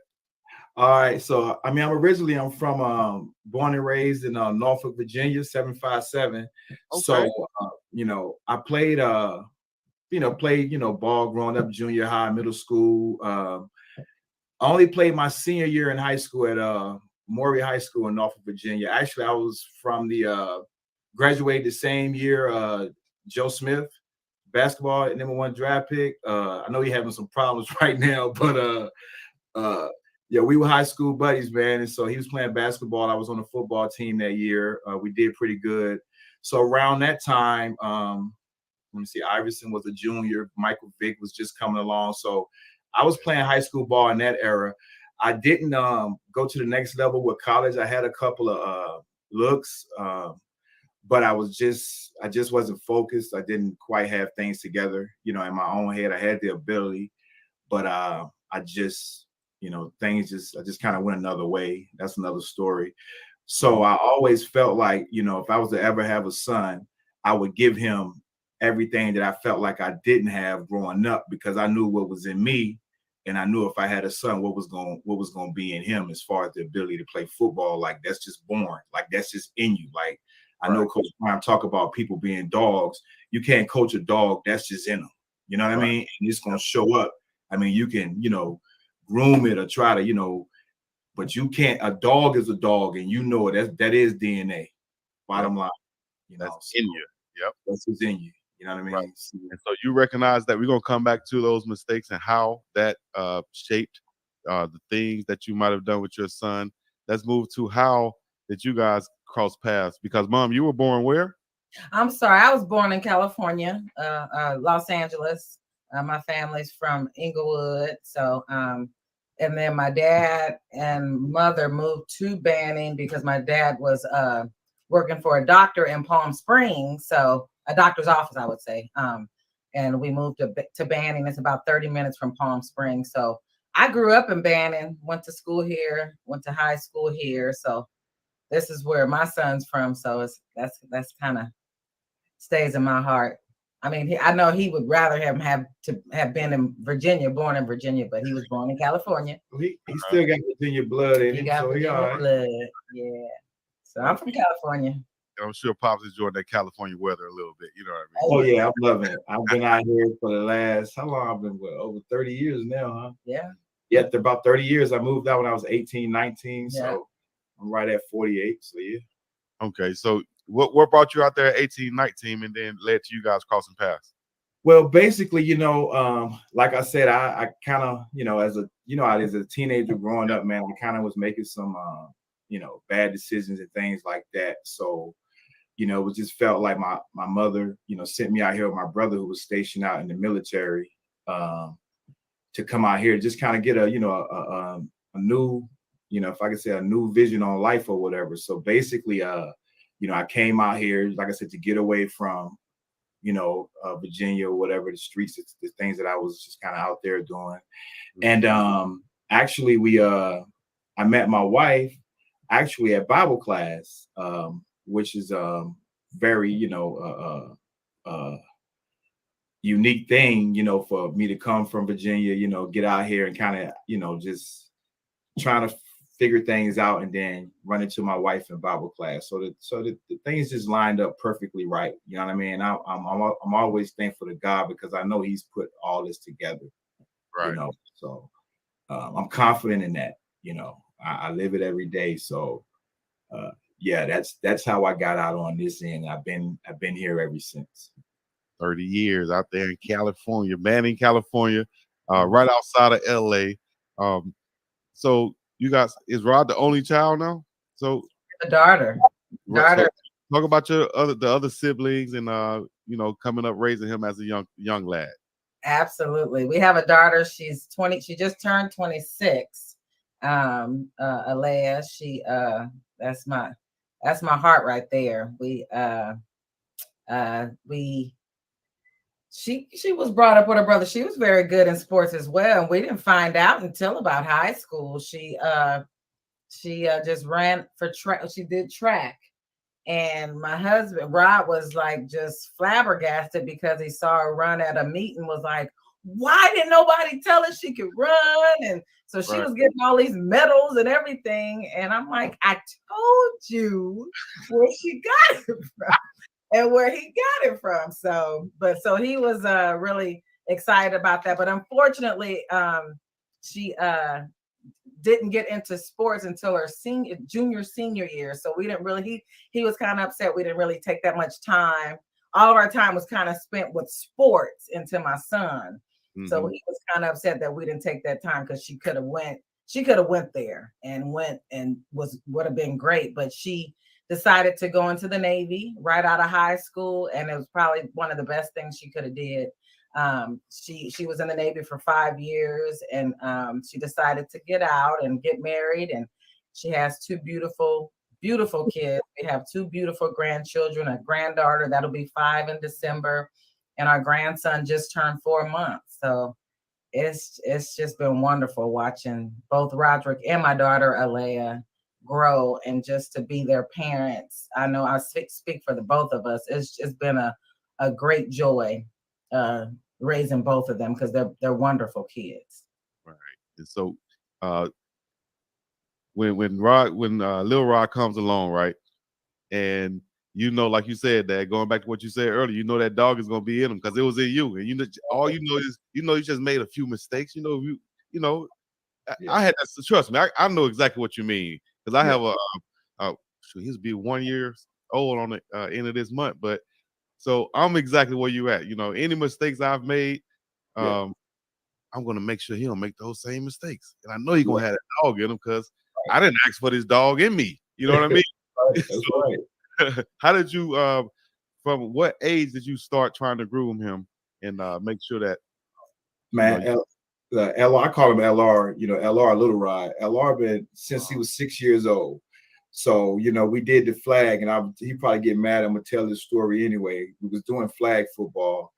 And so, he was running around. Just wanted to see how he was. And, they're supposed to be reaching for the flag, but I seen him run this kid down, and he didn't even tackle. He just jumped up and did a double drop kick on the kid. And I'm just like, okay, yeah, it's time for some tackle. You know what I mean? So, and 7 years old. So from 7 years old, man, to where it was legal for him to play tackle, he had been playing tackle. I mean, to the point to where I would have little cans and stuff lined up in the front yard, hey, hit this hole, and have him tackling the bag as 6, 7 years old. So that's, like I said, that's just so from there up until where he's presently now. And he's never missed a season since he's been playing every football season since he was 6 years old. Wow. See, I hope everybody's listening right there. That dog is in you, dog. He said he was playing flag football. Yeah. And, he just came up, same what he's doing on the field now. I wish I had this highlight. He's just coming up out of nowhere, bam, taking out these from these other guys. So and then so as a young kid, he's doing that. You recognize it. What are some things that you did to make sure he stayed on that straight path, straight and narrow path? One thing, and it may not be the popular thing, a lot of times, and I'm not trying to jump on parenting, but a lot of times parents try to be their kids' friends, and you have to understand there's a fine balance that's there.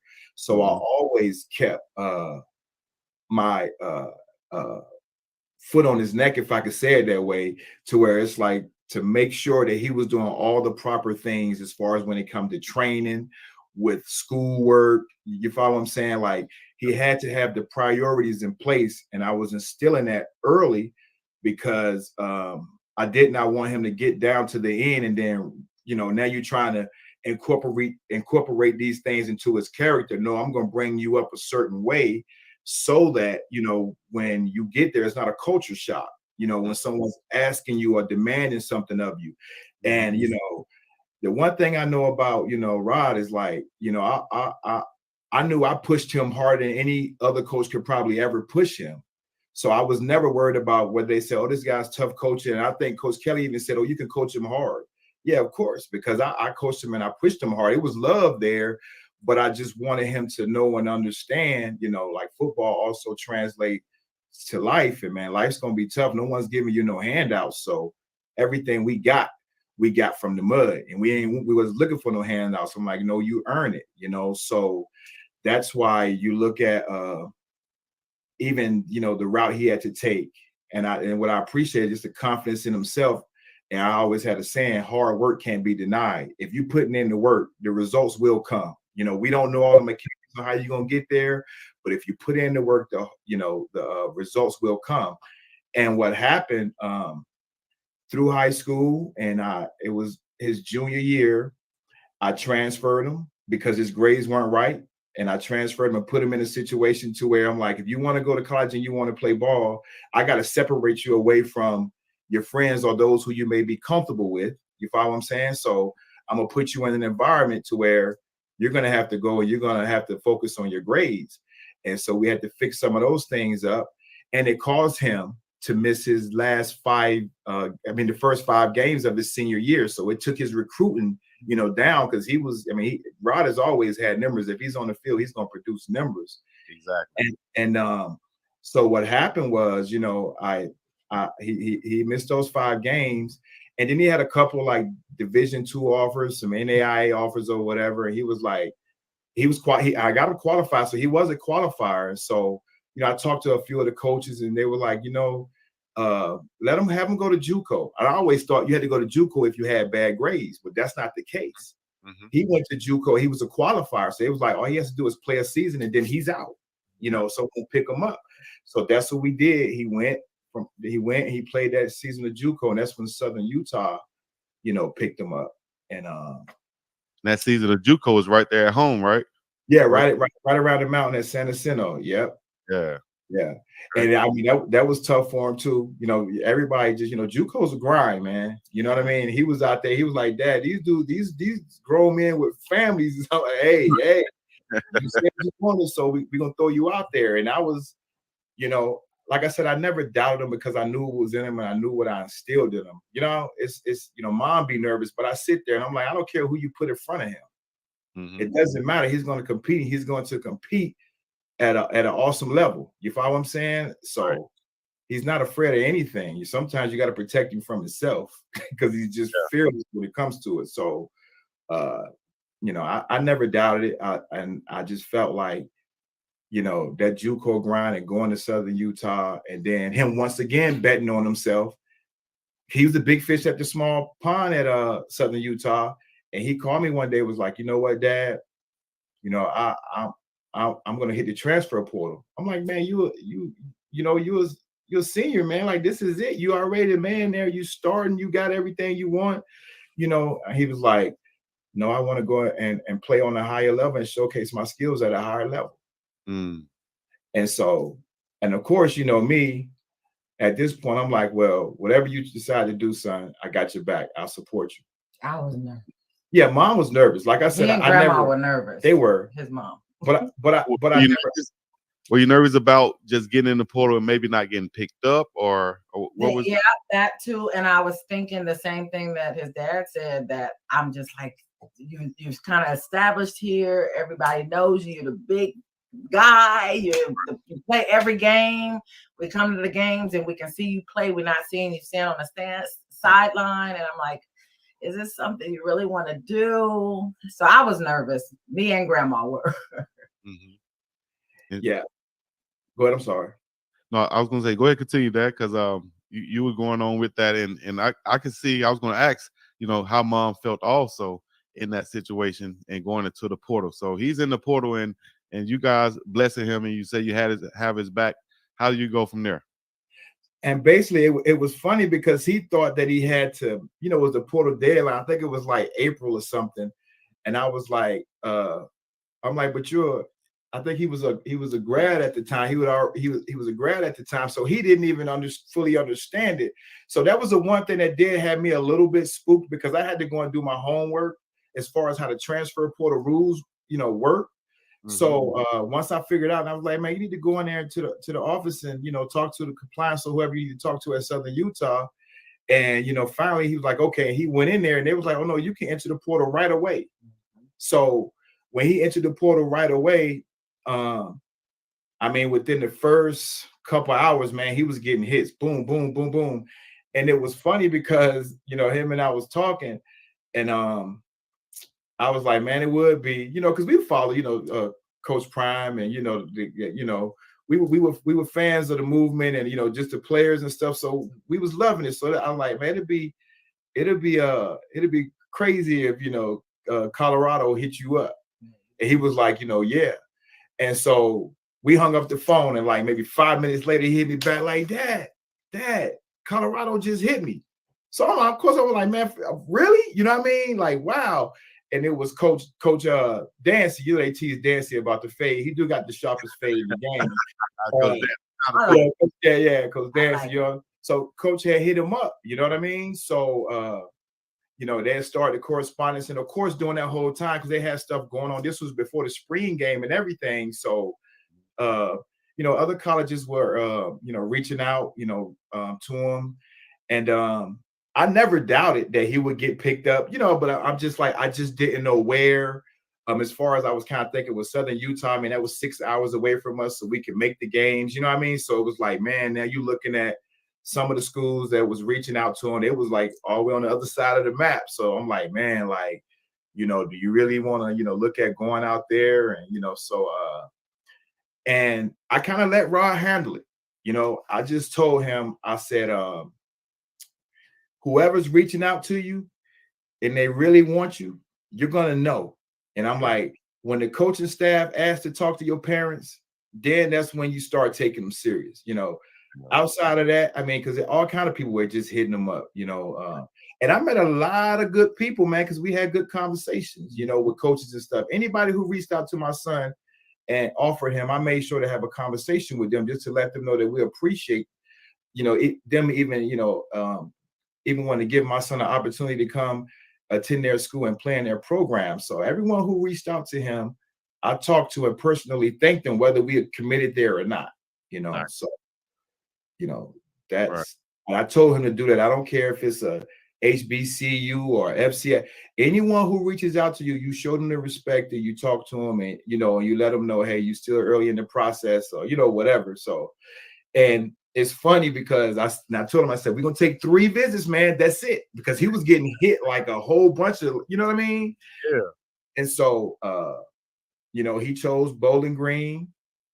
He chose Cincinnati, and then Colorado, And, the Bowling Green visit, it was nice. Cincinnati was nice. Oh, I love Cincinnati. Mom likes Cincinnati, even though that's further on the other side, though. I'll be honest with you, and I'm just I'm gonna tell this because it's exactly how it happened. Yeah. Cincinnati, was we was just there, like, I think we left Cincinnati the very next day, and then we flew to Colorado. Right. So I mean, they laid it out pretty nice, man. Like he was going to be making like some really good, NIL money. You know what I mean? From there. And this so what happened. So we took the visit to Colorado. And so that night or that evening, we were at the hotel room, and like I said, we talked to Coach Prime and them, and the thing I appreciated about Coach Prime was the substance. Yeah. You follow what I'm saying? I was like, it's the substance in it is what I'm looking for. Everybody say this, that, and the other, but I read people for their substance as far as who they are as individuals and as people. And the thing I appreciated, what Coach Prime was like, well, don't focus so much on NIL, let's focus on the NFL. And he talked to Rod and told him, straight up, man, you come out here, you work hard, and he basically he's like, hey, Mom, he coming here for football, and the goal is to get him to the NFL. So don't focus on the NIL, bag right now.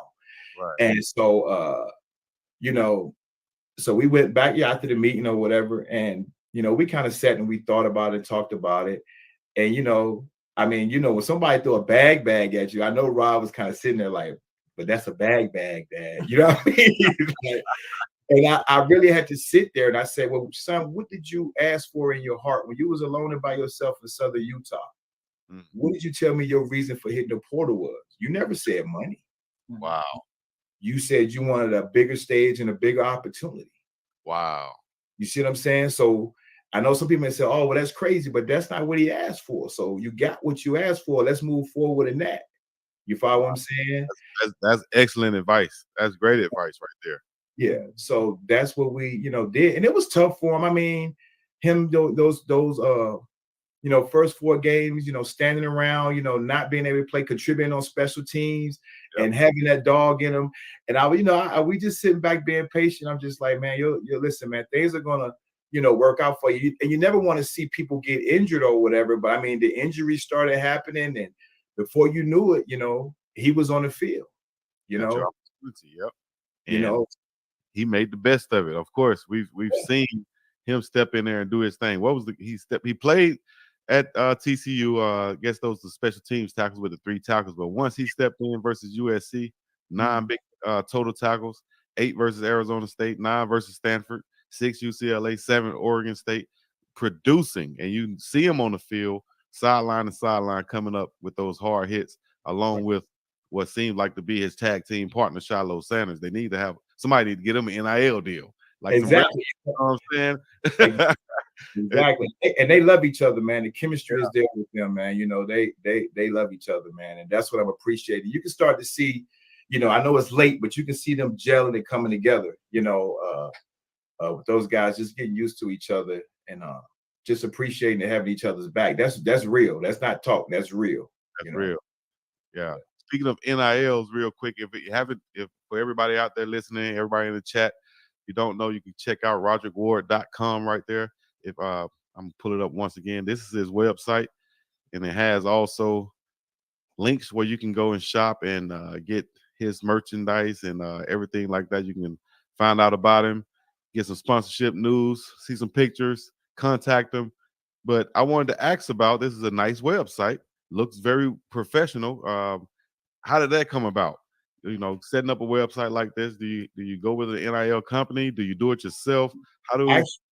Actually, I have someone who I do work with, ChristopherLafayette.com, and he actually, I talked with him and told him, I wanted to, what I wanted to do as far as with Rod's image, as far as online presence, and he came in and did an excellent job. I would suggest to any parent or even player who's watching to definitely, check him out. You see how professional it is. I gave him the information and I told him, how we wanted things to do. And he, advised us on certain situations and things as far as wording, he just did an excellent job, that way, it's, he has his own website. He has his own image to where he can do business or whatever, online, and someone can see his portfolio, the things that, how we want to present him online in a professional way. Mm-hmm. Yes. Beautiful website. Very easy to where you can go through it and find out exactly what you want, what you need to support him. As always, we have it up here. We're going to have it in the link below also. Somebody can put it in the chat. You guys can get on that website and support Roderick Ward, the hard-hitting safety. I call him out of Colorado and by way of Southern Utah. You feel me? So I'm loving it. Like I said, another shout out to him. Give him the website once again that everybody need to go to. ChristopherLafayette.com. It's actually, if you stroll down to the bottom of the website, it'll say made with, on Rod's website, it'll say made with love by Christopher Lafayette in the bottom right corner. You stroll down, they should be able to see it all the way at the bottom. If Chris is watching this, I'm probably telling me he should just put it in the chat. See that heart down there? There it is. Yep. Made by Christopher Lafayette with love. Shouts out to him. Yes. Very dope website. I might need to get with you myself, Christopher. Yeah. All right. Really good. Yep. Mom, let's get you a couple questions right quick. Watching him on those sidelines, those 4 games, you're thinking, dang, maybe this is the right decision, or whatever you might be thinking. Could be some negative doubt come in, but you got to stay positive and saying we're just going to stay the course because we know that the time is going to come. Dad has helped raise a dog. You've contributed, of course, with your speed and everything of that nature and your athletic ability. Tell him. Because we saw Rod chase down Dylan Edwards in a practice also, and Dylan's one of the fastest on the team, so that kind of showed Rod's long range speed right there that a lot of people might not have known. So seeing him out there just excel and stuff. Talk about some of your emotions watching the games and such from a mother's point of view. Yeah.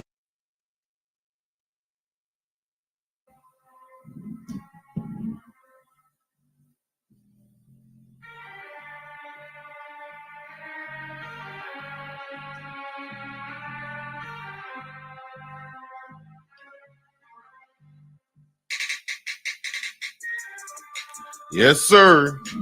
We finally, it's like The Rock right now. Finally, the big dog has come back to a live stream. Yes, indeed. And we got some news to report. Happy holidays out there to everybody checking in. Wherever you're checking in from, you already know who you're listening to and how you're listening to them. BiggDogg, Chico, Tennessee, and the place to be. Checking in live for you guys. I appreciate you checking in. Yes, indeed. This could be a silent killer right here, so to speak, or should I say kill him with kindness, or it's just as easy as, same thing, make you smile will make you cry. And this could be a situation where Nick Williams can be the worst enemy now to Colorado in a way.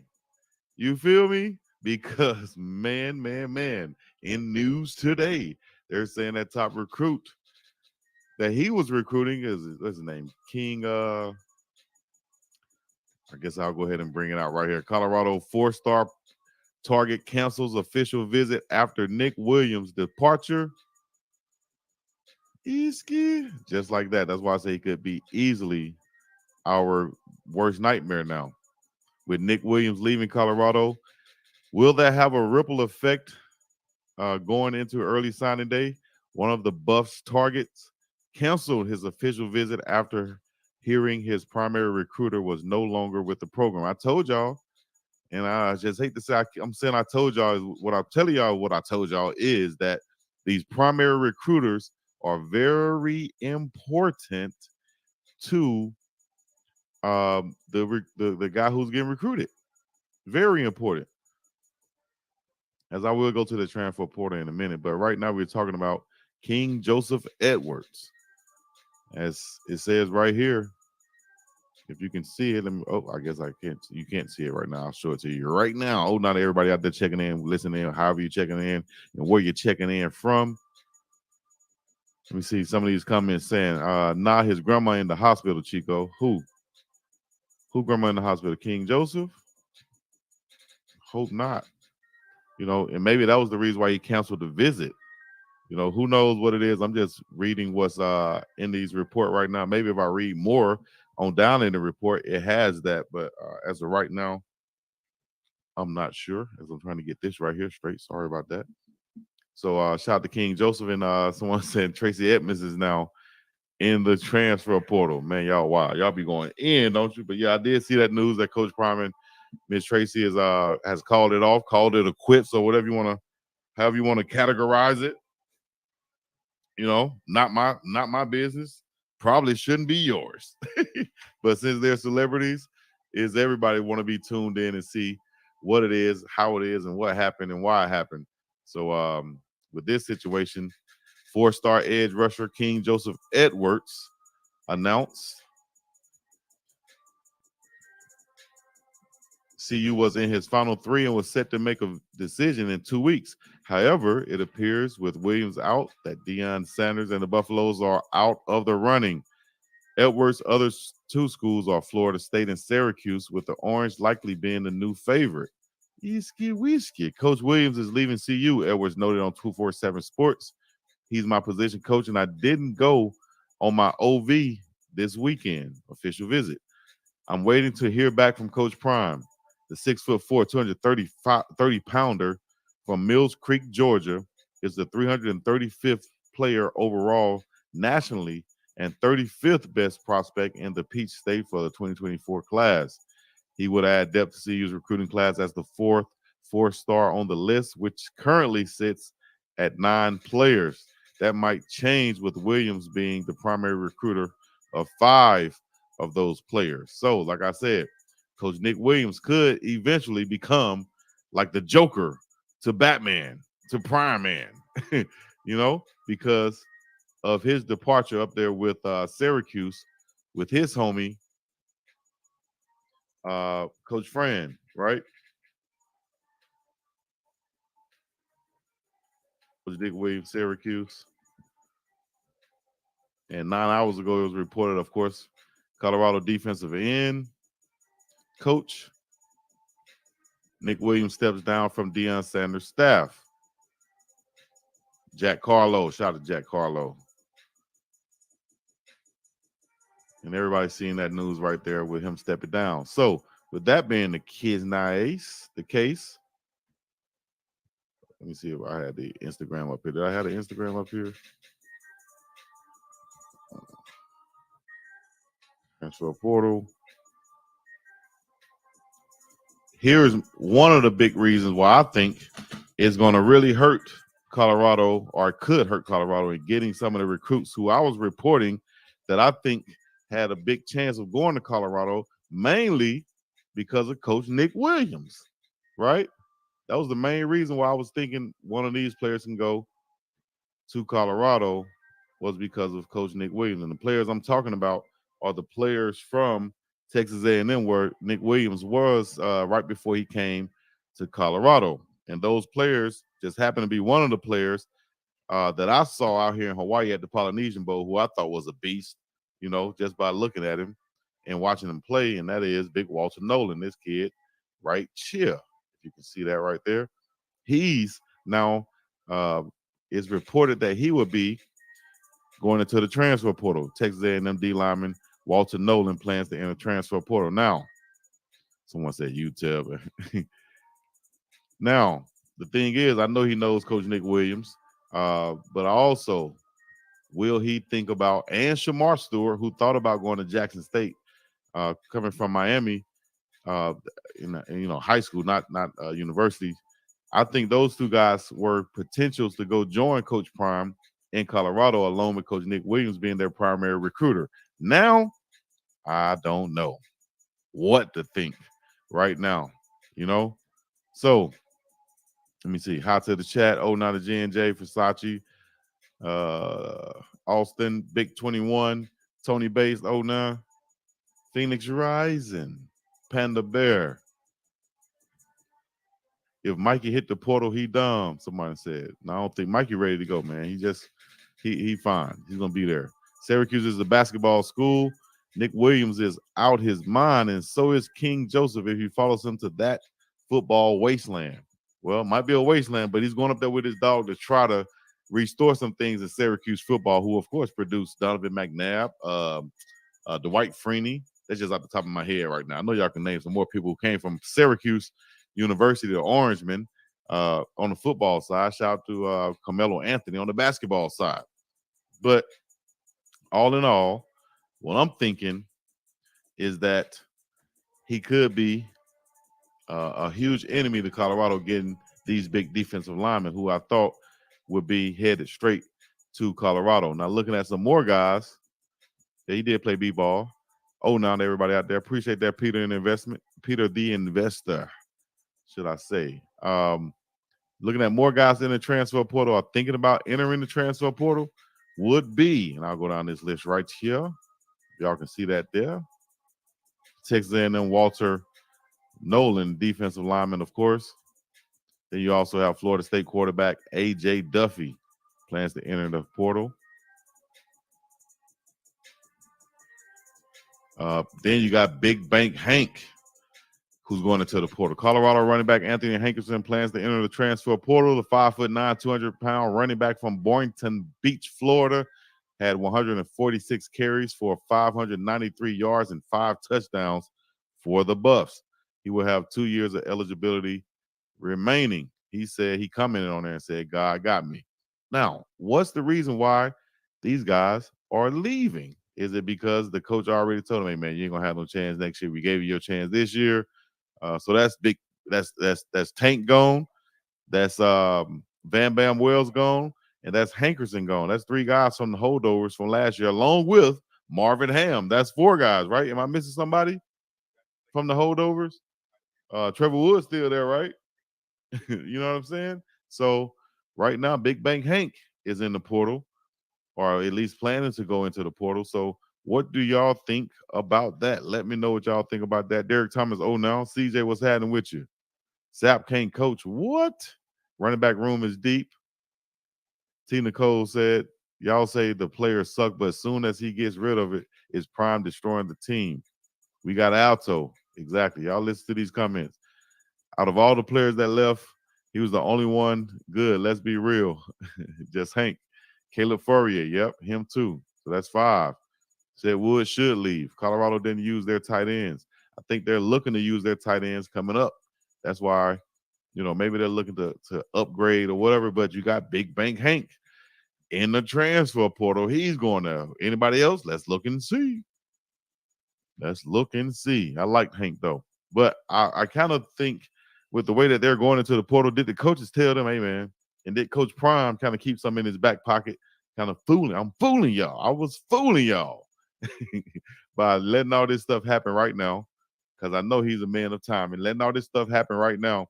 And then also he knew this year, like he said, he knew what he was working with this year. Maybe he knew this year that he was going to be like, okay, we're going to give this guy a chance from last year, that guy a chance from last year, that guy a chance last year, and they're going to see how they perform. And, you know, we'll keep them based off their performance. And, you know, we'll let the public judge them based off their performance too, so that it won't be like, you know, Coach Prime didn't give none of the guys a chance, and he should have.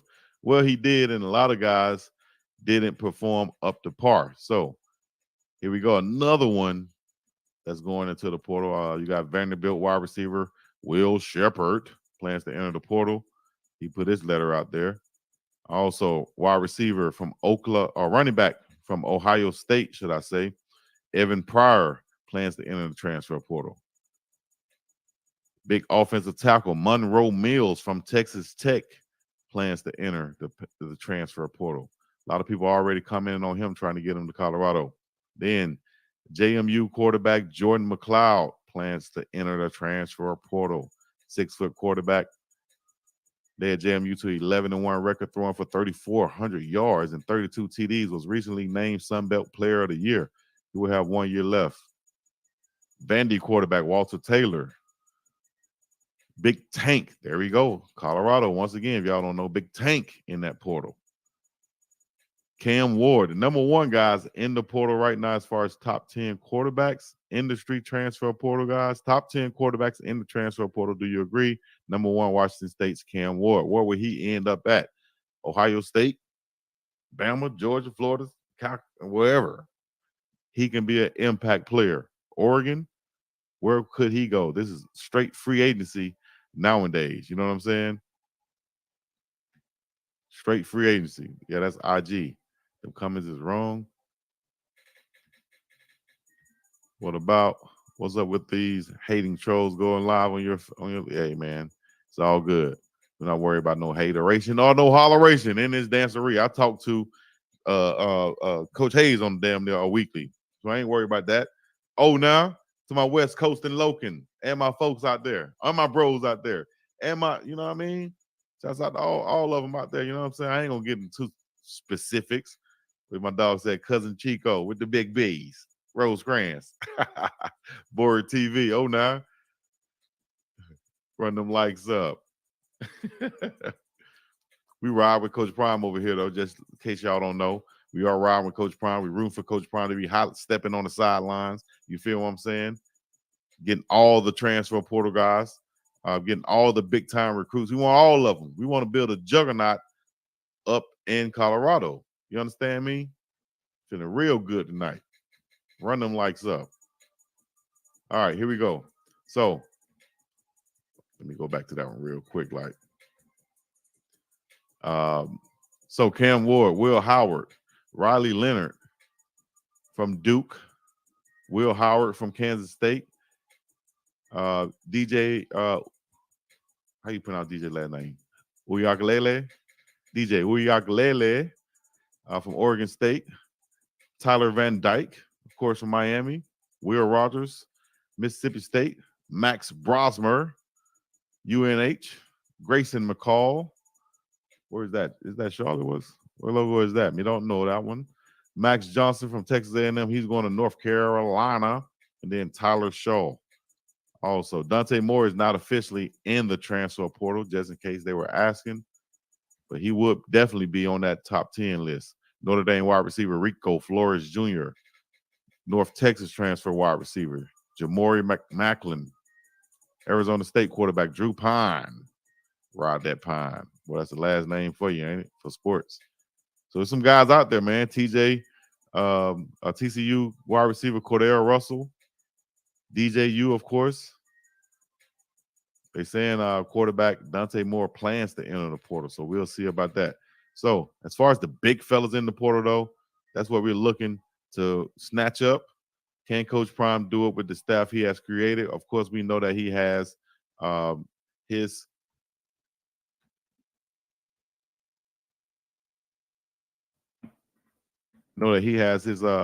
recruiting team out there, you know, with Corey Phillips and the squad.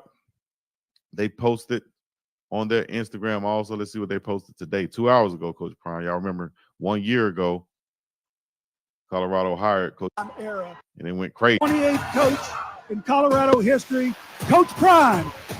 Colorado goes from a brand that's honestly been forgotten to all of a sudden a lot of attention, a lot of buzz. This is the type of guy that I think can do that because Coach Prime, 1 year later, somebody said, got your feet wet this year, time to apply pressure next year. That's what I'm talking about. Is one of one. It's going to be a different place, a different feel, a different attitude, a different energy. Whoa. You on that? I need everything you got right now. Are you time? Oh, no. I'm not standing here while this thing is coming at me full speed. Oh, no. Who ready? I'm ready. Who ready? I'm ready. Well, give me my darn theme music. I'm not standing right here while this thing is coming at me darn full speed. What? Who ready? I'm ready. We ready. It's going down, man. Prime, Amazon Prime is going down too. What? The man's about to drop a documentary. Somebody going to be committing big time in a major way. Watch.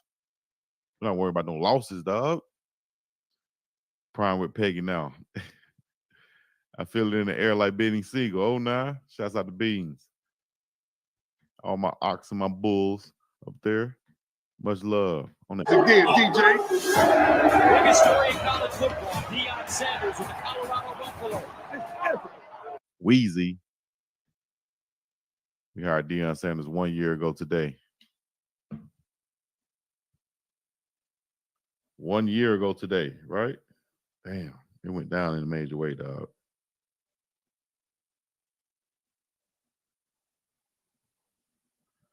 One love, one heart. Man, just that fast, dog. It's been a year. Here's Coach Corey, though. I wanted to show y'all. Just in case y'all don't know if y'all missed that. Get real close. Come a little closer. A little closer. National championship. Make history. Biggest story in college. Now, a lot of people talking about Seaton talked about he didn't want to hear no national championship talk from a team that won 4 games. And a lot of people saying, oh, was he talking about Colorado?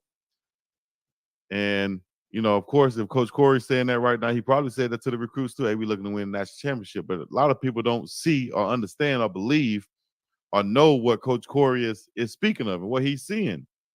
Next year, embody exactly what we wear around our wrist every day. Smart kids, tough kids that show a little grit, fast kids. Got to have. Now, real quick, like, you want to bring in these kids, right? We'll talk about who the OC is. Seaton is coming to see you watch. I hope so. He won 400% more games than he did last year, right? Now, if Colorado, hold on, let me just. If Coach Corey is talking about national championship, and a lot of people are not, you know, seeing it or understanding it or thinking that they can do it, then they're not seeing what Coach Corey is seeing and what Coach Prime and them is seeing. They're not understanding that we have our quarterback in place. We have an uber athletic guy in place. We got the players on the outside in place. We're just missing a certain group of players. And you guys can be the ones who come in and make this difference, dog. They got to see that and understand that. Oh, now the East Coast Cavs checking in. It looks like Prime's squeeze. Come on, man.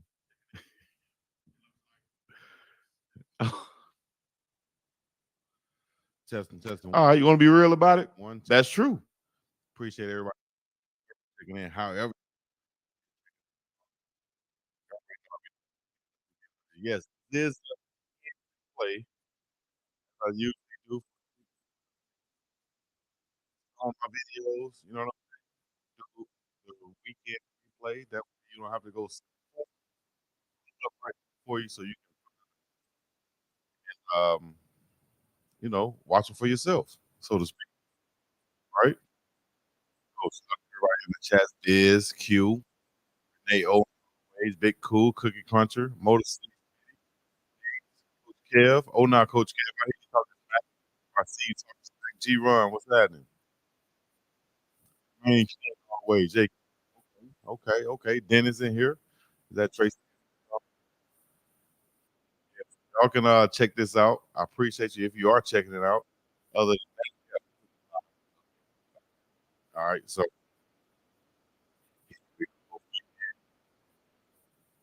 you know, and they try to make a joke. Then some people I already saw in the chat. Oh, he back with come on, you know, Shador is no mom or whatever. That's none of y'all business. That's none of our business. I don't even want to come in on that because why? Nice. So I'll pull up and read the what you call it, article for it so y'all can see it right here. Midnight just in case somebody out there can't see it or whatever. Deion Sanders and Tracy Edmonds, now if anything, calls off engaged. I'm waiting for info to come across my phone right now. If anything, this decision with love in our hearts, and that's a great thing. You know, a lot of people not going to recognize that or acknowledge that. They're just going to go with the hate. But Deion Sanders and Tracy Edmonds call off engagement. We have made this decision with love in our hearts. It's a replay, like replay, right? Y'all have replays on TV. It's a replay. Deion Sanders and Tracy Edmonds have ended their engagement. The couple announced on Instagram Sunday night, and I quote, "To everyone who has been there for us, supported us, and shown us love, we have mutually decided that it is best for us to move forward in life as friends and have made this decision with love in our hearts, respect for each other, and appreciation for the time we've shared together." Edmonds and Sanders wrote in a joint statement on her Instagram page. Quote, also, please keep us in your prayers. I'm about to say players, but please keep us in your prayers as we go through this transition. Thank you for being there for us all these years. We love you and appreciate you so much. End quote. She concluded, adding praying hands and a red heart emoji. Sanders responded in the comment section, adding, quote, love you, Tracy, and you've been a true blessing to me. I appreciate the times we've shared and the lives we've had. You are an amazing woman and a tremendous mother. God bless you with every endeavor and every step you take. You are her, in capital letters. Tracy Mack. Coach Kev. You know, I thought it was, great, classy, like they said, with love in their hearts type statement. This article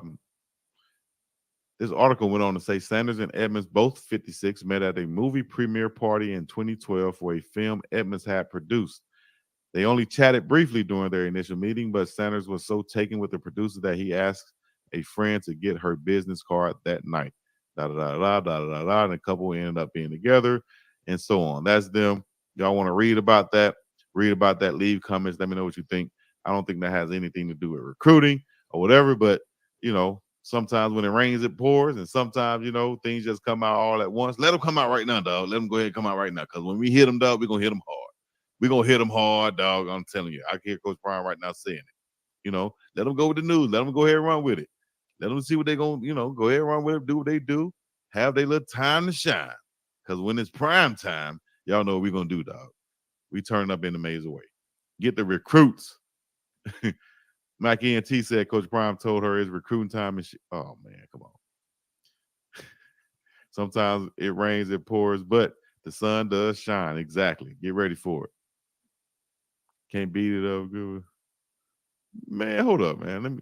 I'm stopping just sharing all the because I be clicking on all these, man. Y'all be popping up stuff on my man. Y'all wow. Y'all wow, man. Some of these chats, dog. I can't believe y'all actually go through and type it. I can see some of the stuff y'all type it and be like, nah, I ain't gonna put that on there. That's wrong. But y'all just go in for no reason. And see, I just be clicking on the Sade. I be trying to give everybody a chance to shine on here. I just be clicking on stuff, right? And I click on stuff like that, man. I'm gonna stop messing with y'all. Y'all ain't no good. Like Coach Hayes said, when you got friends like y'all who need enemies, we got friends like that who need enemies. Damn, they come on here to get like they get paid to troll, don't it? Damn. No, I be just clicking on the side, right? I be looking here, reading or something. I just click on the side because I want to get all the comments on, And when I click on it, it showcases it. So what I'm gonna do is I'm gonna stop just click on them like that, and I'm only gonna click on the super chats, even if they're crazy, and on ones that I'm gonna read first.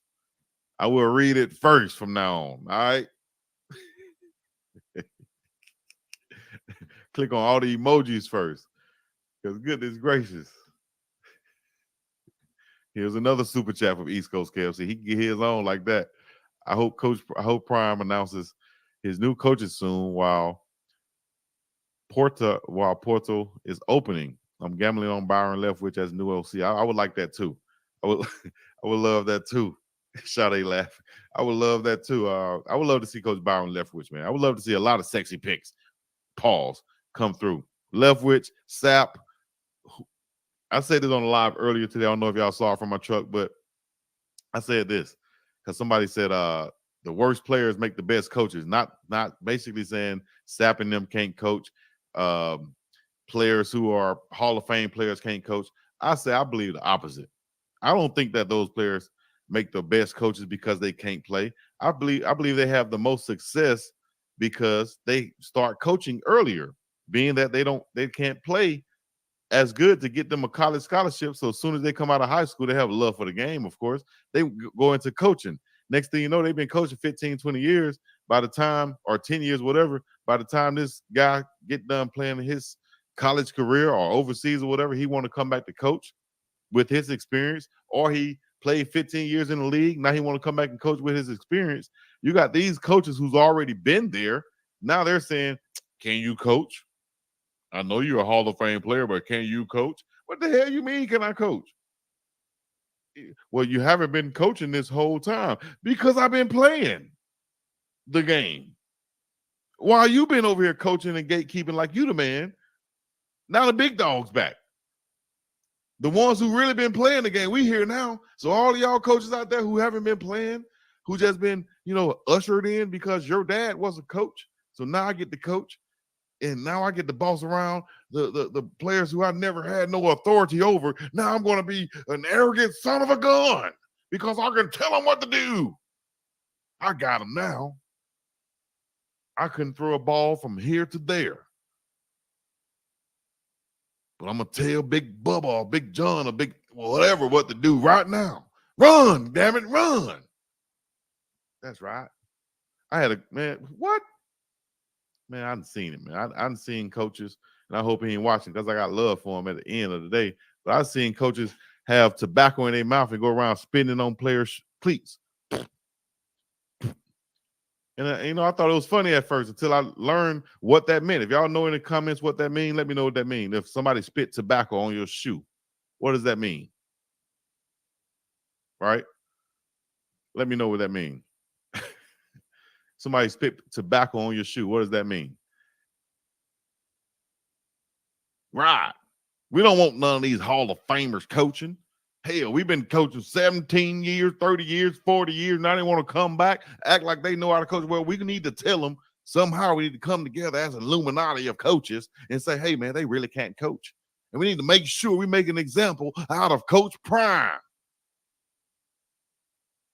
Make sure we make an example out of Coach Prime, and we're going to find a way to say he can't coach. He's the greatest player to ever do it. So all these other coaches going to come after him.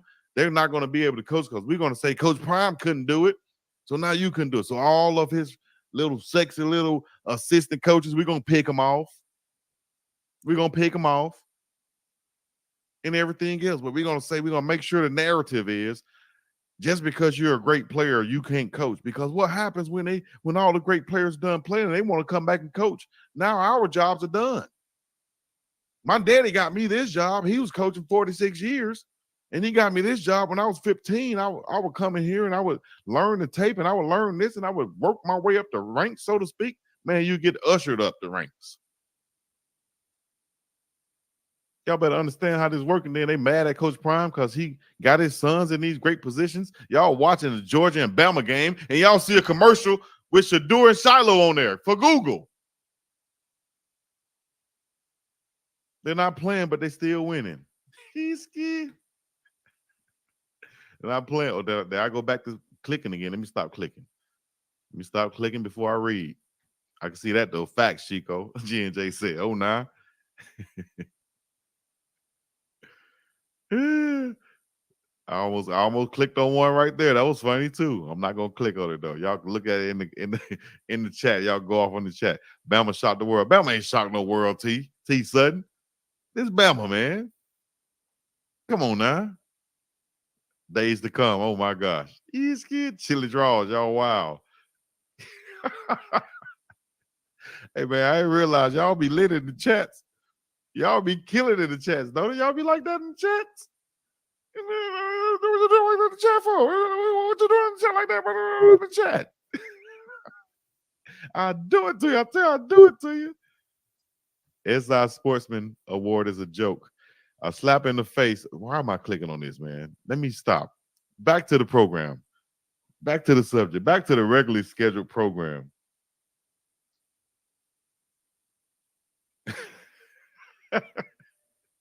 I did it live today, right? It was a terrible lighting. I didn't care. I don't be caring no more, man. You know what I'm saying? I've seen much worse looking people on the internet talking smack, right? So I did it live today with some terrible lighting.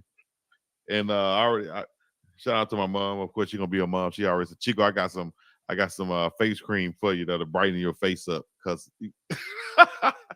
it's all right. It's all right. Trust me. It's people out there that look way worse than me. If I ever get on TV, they'll put some makeup on this. You know what I'm saying? But if y'all do have some facial lightening products or suggestions, let me know. Not facial lightening, but dark skin lightening, you know. You get that dark skin right there, especially after being in the sun for years, playing ball. I feel like I got sunburn under here. Just be patient. Castor oil. Come on, dog. Tracy announced that she's moving to Syracuse. She ain't announced that. Man, I'm stopping. Click. Take that off the screen. Everyone panicking stuff. Don't end up like Shay. Don't not gonna end up like Shay. Ocho. Ocho. No, not me. No, Ocho. No, Ocho. No, Ocho. I need to do some reviews, some live reviews, some live reactions to O'Shea Sharp and Ocho. Ocho. Ocho. I can't do it, Ocho. She gotta have some pretty feet, Ocho. If she goes touch on me with them feet, Ocho, she gonna have to soak them in some what he says, some cocoa butter, Ocho. She gotta soak me in cocoa butter for at least 3 hours, Ocho. No, not gonna touch on me, Ocho. She want to use the bathroom, Ocho. She want to go down the road, go to the hotel or something, Ocho. If I got to use the bathroom, I'm going outside by the tree. That's what my grandmother told me back in the day, Ocho. Go outside by the tree and use the bathroom. You don't use no bathroom, Ocho. No. Ocho, no. You ain't gonna use no Ocho. You're not gonna use no bathroom, Ocho. Why is she there? Oh, Skip. I can't do it, Ocho. Nope. I can't do it. I need to pull up one of them right quick, man, so I can watch. And y'all can watch with me. Because this is the funniest stuff on TV. Shout out to Charleston White and the Cam Newton interview. Did y'all see that? Lord have mercy. Oh, I got to click on this. And I'm going to share it with you guys also. Ocho calls out Unc. Let me see which one we go to. Which one we go with? Sportsman of the Year. Oh, we got to go to Prime. Should we go to Prime? Sunday night caps, Thanksgiving. All right, I'm gonna go with this one. Hold on, Ocho. Hold on, Ocho. Don't go too fast on me, Ocho. You know I'm old now. I got 2 replaced hips, but I'm on them blue diamonds, Ocho. I'm on the blue diamonds, Ocho. I can get to it now, Ocho. I'm on the blue diamonds. That man said he on the blue diamonds. Let me share this with you. Hold on. Hold your horses, Ocho. Hold your horses.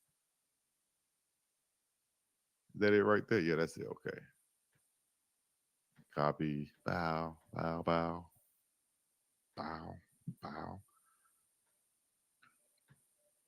Hold your horses. That's your hey. O'Shea Shaw was a monster back in the day now. He was a monster.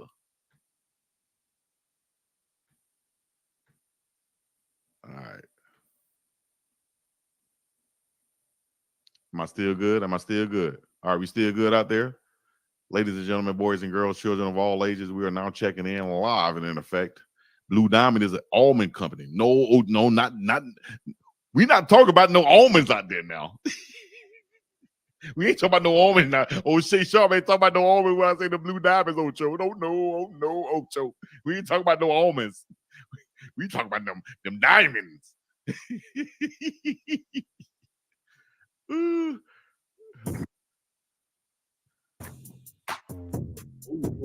no, Ocho. Watch where you hit the oh no. Deion Sanders wins SI Sportsman of the Year. Was Deion winning the SI award? They stopped the voting in September? Oh, that's what the people are saying. The people are saying they stopped. No. Oh, well, I was going to say. No. I mean, I guess because they said, he was 4-0, 3-1. Yeah. And now all of a sudden he had this losing streak. So therefore, he shouldn't win Sportsman of the Year, Ocho. For basically, he should be disqualified. Absolutely not. He deserves exactly what he did. He deserves to be on the cover, on the SI cover. What he was able to do at that program in such a short amount of time, they went 1-11 last. This thumbnail, all veneers. No, I got to go to the one. Y'all stay with me now. I got to go to the one where he talking and he talking about them toes, Ocho. Ocho, I can't do them toes, Ocho. Oh no, Ocho. He's scared. I'll go to this one. Hilarious dating story. I don't even know if I watched this one, but we gonna watch it. You get out of a car because her date took her to the Cheesecake Factory. Oh, what's wrong with cheesecake? He said it's a change. Hey, what is wrong with that? Is there wrong with something with going to a chain restaurant, to the Cheesecake Factory and stuff like that? I know some people would love to go to the Cheesecake Factory. Come on now. Let me look at some of these comments up here. Viagra, no. Oh no, Ocho. Shannon Sharp is the male version of Miss Independent. Roll Tide, we in the playoffs. He talk about Viagra here, good. What is it, Chico? We're talking about them Viagra, them blue diamonds. Ocho, them blue diamonds. You don't know them blue diamonds? You last all night, Ocho. So is Mastro's. So is Del Frisco's. Wait, it's a chain. So is what's that other one? Catch LA. That's a chain. Wally's is a chain. Ruth Chris is a chain. Joe's Crab Shack is a chain. Who don't want to go to? So let me ask you a question. Have you ever had a situation? What would you do? Now, this is Ocho. You drive up, you pull up, and she's like, "Okay, hey, baby, we here." Or you meet, because until I got to LA, Ocho, I had never not gone. I don't know if I could use double negative, but I had always gone to the lady's home to pick her up, or to her apartment, or picked her up from her parents' house. I never, like, and when I got to LA, it's like, okay, I'll just meet you. I was like, and now, it's done on me. Okay, Eric, you don't, hey. Oh, the ladies just meet you at the place now? You don't have to pick them up? Damn. They just meet you at the place now? You don't have to pick them up? Is it me? Am I tripping? What? Okay. Hit up Olive Garden. Easky.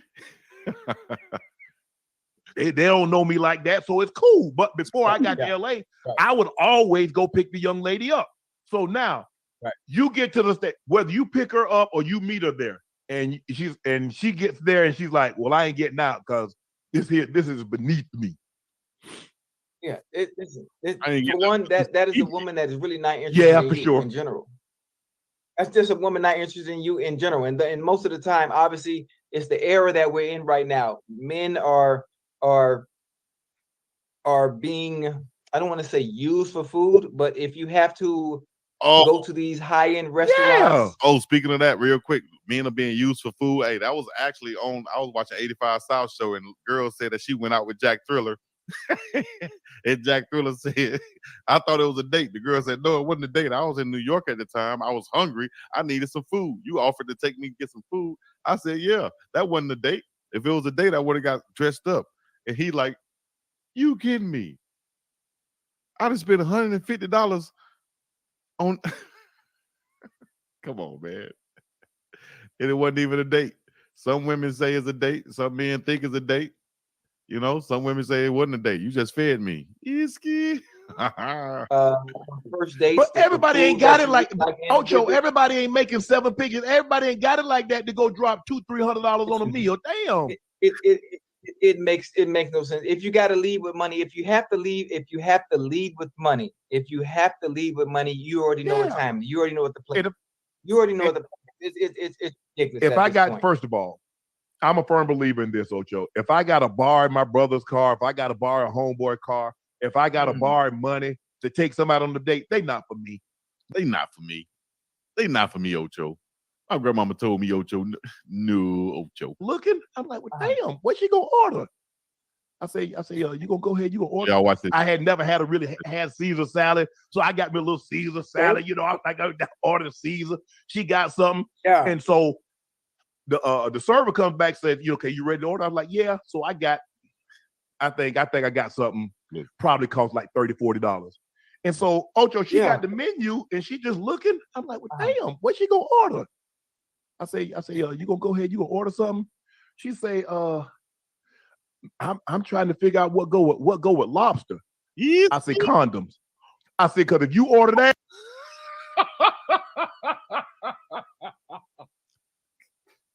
Look at Chad's face. My face is the same way. Did Unc just say that? She said, what go with lobster? She said, I'm trying to figure out what go with lobster. Unc said, condoms. What? Oh, you wild, Ocho. You wild. We gonna have sex tonight. Needless to say, she didn't order that, and I never saw her again. I put that on everything, Ocho. I put that on everything, Ocho. Ocho ain't lying, Ocho. See, Ocho. I told Ocho ain't lying, Ocho. Hell no. You get me on here, Ocho. I get on here with you, man, and you have me be telling stories, man. I was supposed to take this to my grave, man. He was supposed to take that to his grave. He's talking about she tried to figure out what go with lobster. Condoms. Oh, you wrong. Hey, what go with lobster again? Condoms. Cause we having sex if you order that lobster. I ain't got bread like that, Ocho. I ain't got bread like that, Ocho. Ocho, I'm not buying no condoms, Ocho. I'm not buying no lobster, Ocho, if she ain't got no condoms go with it, Ocho. I ain't got no bread like that, Ocho. I can't do that, Ocho, no. Needless to say, she didn't order lobster, and I never saw her again, Ocho. can see if I came in, I'm a first round or second round draft pick. Because back then, a first round draft pick got like $1 million signing bonus. Ocho, I came in, they gave me like $22,500. Hey, she thought she had a big time football player at the time. The man was a rookie, man. He was just on a small salary. You can't expect him to go in there and be paying for lobster and ribeyes and stuff like that, man, on the first date. Goodness gracious. Oh man, Ocho.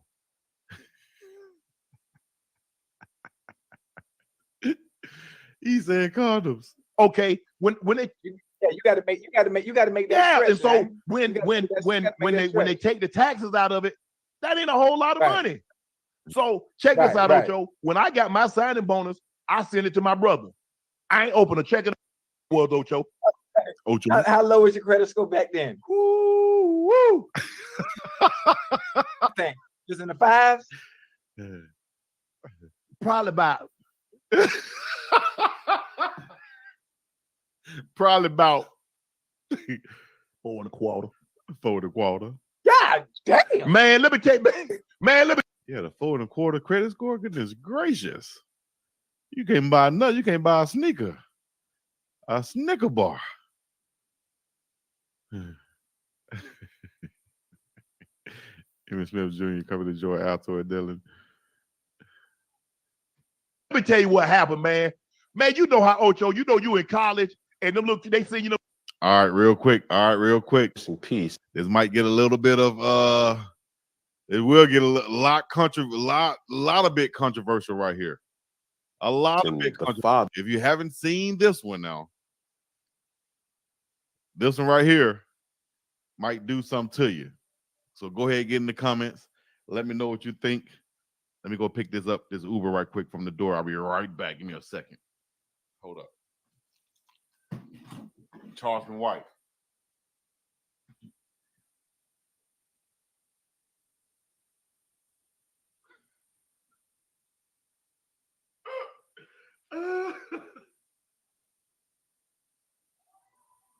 Right there, Nina.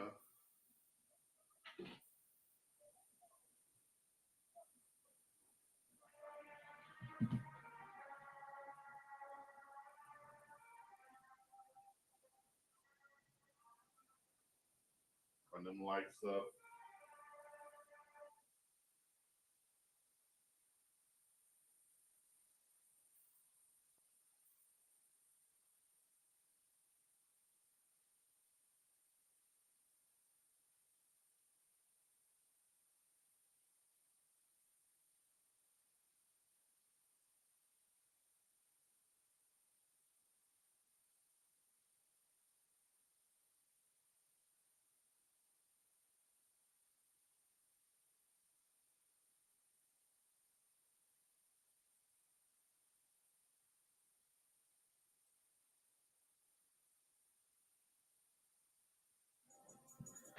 Yes, sir.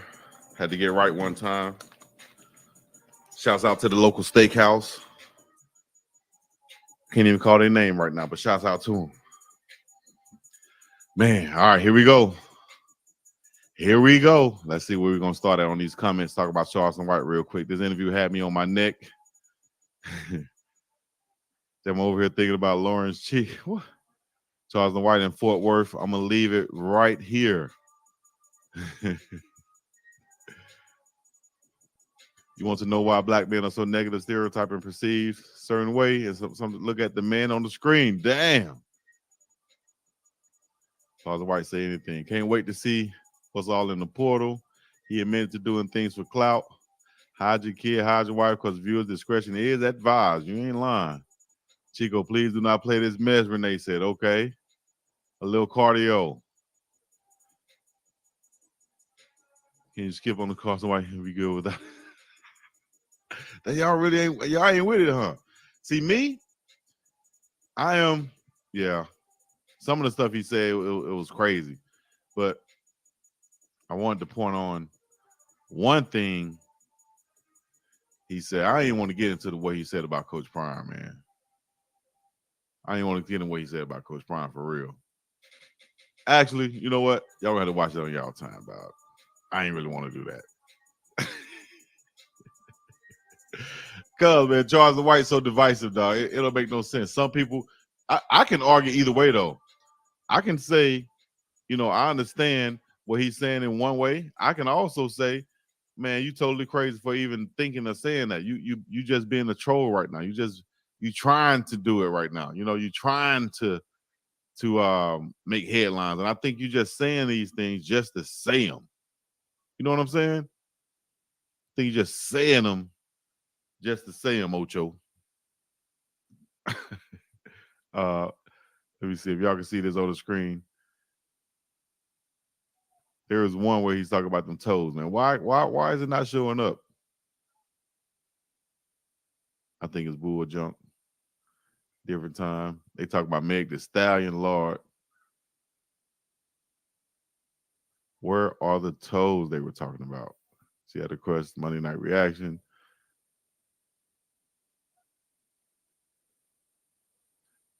I had to. Toes, nightcap, Ocho. Oh, foot fetish. That's what I'm looking for, the word toes, and it's foot fetish on there. All right, check it out. Like, yeah, but I like when Real ain't no I don't know who people is. I like when Real put her feet them goddamn pretty. Oh yeah. You put your feet on me, you better let them face. You don't like women's feet? You better let them soak. You better let them soak in some cocoa butter. How you gonna say you're gonna let them soak in cocoa butter, man? Why are you mad at the Caucasian girl is taking care of Coach Brown? Yo, wow. Hey, yo, shout out to all the 500 people up in here. How many likes do we have? Y'all hit the like button, hit the subscribe button. I appreciate y'all checking in, rocking with your boy right now, wherever you're checking in from. Put that in the comments too. Oh, now. Let me see here. Here we go. Sitting cocoa butter for about 3 hours. Nah, you ain't got to do that, man. Listen, ain't nothing like you don't be like when you don't suck. Never mind. You know, it's a kid friendly. It's a kid friendly show. Kid friendly show. Hey, she better have some pig feet or some chicken feet. That's the only thing I'm sucking on that go in the mouth. Feet. You don't suck on the toe, huh? Come on, man. Come on, Ocho. Wait, listen to me. Wait. Man, come on, man. Come on, Ocho. Yeah, hey, like, man, ain't nobody sucking on those toes, Ocho. Come on, man. Got some pig feet, got some chicken feet. My grandma used to cook some chicken feet back in the day, or some pig feet fresh out the jar, putting on that wax paper, Ocho. Oh yeah, oh shit, that's good eating right there in South Georgia, Ocho. Some pig feet, some chicken feet, but I ain't sucking on no toes, Ocho. No, not no girl feet, not Chandra feet, not Keisha feet. No, Ocho. I gotta park this. I gotta let you go down the road by yourself. I gotta park this car. Let you go. Let you go by yourself, Ocho. You go ahead, Ocho. Hey, this bar I needed to go. This bar I needed to go. Hey, we got to get you all these goddamn training wheels, boy. You gotta get you won't. Pritchard, Alabama up in here. Mobile, Alabama up in here. PA 09. You already know how we do it. Shouts out to you. Training wheel. You living on training wheels, man. I don't know what's wrong Ocho, with you speed. Ocho, you speeding. Ocho, you speed. I mean, you speed. You speed. I'm speeding, but I got my seatbelt on. Yeah, man. I got my seatbelt on. God dang, Ocho. I guess I'm a little slow. Ocho. Yeah. We got 20,000 people on this thing live. What? 20,000 people on this thing live, and I'm asking 474 people to like and comment. Appreciate it. Oh, nah. We're gonna get 20,000 up here for sure one day. Live. I tell you what, Ocho. I love y'all. What they Ocho. do? What they do, twin? Ocho. Huh? What you doing? I call your mama. Yo, for what? How you think I got her? I don't spend no money, so it definitely ain't that. Yeah, I know you had a sub told. Yeah, man. I gotta do all the extra stuff, man. Cause I ain't spending no bag. I ain't spending no checks. This ain't no come up, no nothing. If you with me, you actually like me for me. Well, I need. Can you deep fry toes? Cause you know we'll eat anything deep fried. You can't eat it. You can't eat it. Just try it. Just one time. Get you some crushed ice. Crushed ice. Well, I'm gonna use it. Listen, you could chew bubble gum and walk, right? Yeah. All right. If you could do two things at once, you're gonna be all right. Just try it. I'm gonna have to send another Tasha from Maryland and get the feet washed first. I need to still get them feet. And then go. Who, Tasha? Get them feet. Let her do my nails, my manicure and pedicure in Cali. Matter of fact, do one better. Go on YouTube. I got a tutorial. I do manicures and pedicures. I don't send her to nobody because I learned to do everything myself to help me save money. Do her nails and feet yourself. Now next day you go tell me you be biting the toenails off. You ever bite somebody's toenails off? No. Next thing you gonna tell me you gonna be biting somebody's toenails off. You ever bit somebody's toenails off, Ocho? You ever bit somebody's toenails off, Ocho? I have. And it's not a pleasant experience, Ocho. No. Look at the face he be making, dog. A man bit my toenail. Hold on. A man bit my toenail off. I'm called. A man bite my toenail off. I'm calling the police. What if he bite it down like you bite your fingernails? What if you bite your toenail down like trim it? Hell no. Ocho is cheap as hell, lady. He said, hey, I agree with this. One time he said, how if I'm spending everything, right? In the couple, if I'm spending everything and you spending everything, who's saving? Who's saving? Shouldn't we be working as a couple to save also? So how about we go half, and then I can save and you can save. I kind of like that. I agree with that, but also, a lot of women ain't going for that. I don't know. Y'all let me know. Would y'all go half and half to save with your man? Would y'all go half and half to save with your man? Transfer portal news. We talked about that earlier in the show. We will get back to it, but this is the Big Dog Chico show. How's it be? And when you tune in to me, you might get some of this, some of that, but you're going to get all of everything. You feel what I'm saying? So you can rewind back far as you want to go, or you can stay on this live until we address it again. Say, what is a snow? When's the OC announcement? They taking too long now. As of right now, Pat Sherman is the OC. So, hey, right now they have an OC technically and an offensive coordinator technically. Snake, boy, you crazy. I almost clicked on that comment and gave you some. Dude, I went to school for this. I took cosmetology class. To be able to save myself some money. So all her upkeep of her necessities, I learned how to do it. So I ain't got to spend no money. No, I pay for that. I pay for that. I don't know. Well, I'm gonna save me $1 now. You know that. Yeah. Well, I'm gonna save my mouth off somebody's feet. So you save with $1, I'm saving my mouth. I'm telling you, you want to take them somewhere they never been before. You want to take them somewhere they never been before. You got. How about we go to Bali? Can we go to Bali? Can we go to the Maldives? Go to the Maldives. Ocho. I'm taking them somewhere there. Get to the Maldives, Ocho, about 10 days, Ocho. Stay about 10 days in the Maldives, Ocho. Yeah. Man, you out your damn mind. You going halfway across the country, man. You know, Ocho, that's 24 hours to get there, man. And so you gonna turn around and come right back? Nah, you got to stay at least a week. You go somewhere. Even if you go to Hawaii, come to Hawaii, it takes so long to get here. You don't want to turn around and come right back. You want to stay for at least a week. But listen, you better than me. You suck toes longer than that. 10 days? You know how long 10 days is? Way over there with nothing to do. It's only so much you can do. It's something to do. O'Shea got something to do. Oh, you lying. Somebody ain't nothing to do. I don't know who told you that. O'Shea got something to do. You lying, talk about ain't nothing to do. O'Shea got something to do. O'Shea Sharpified. Plenty to do over there in Bali. In the Maldives. Come on, man. 10 days. I get Hey. O'Shea got something to do. Is way over there with nothing to do. It's only so much It's something to do. It's something to do. O'Shea got something to do. Oh, you lying. Somebody ain't nothing to do. I don't know who told you that. You lied.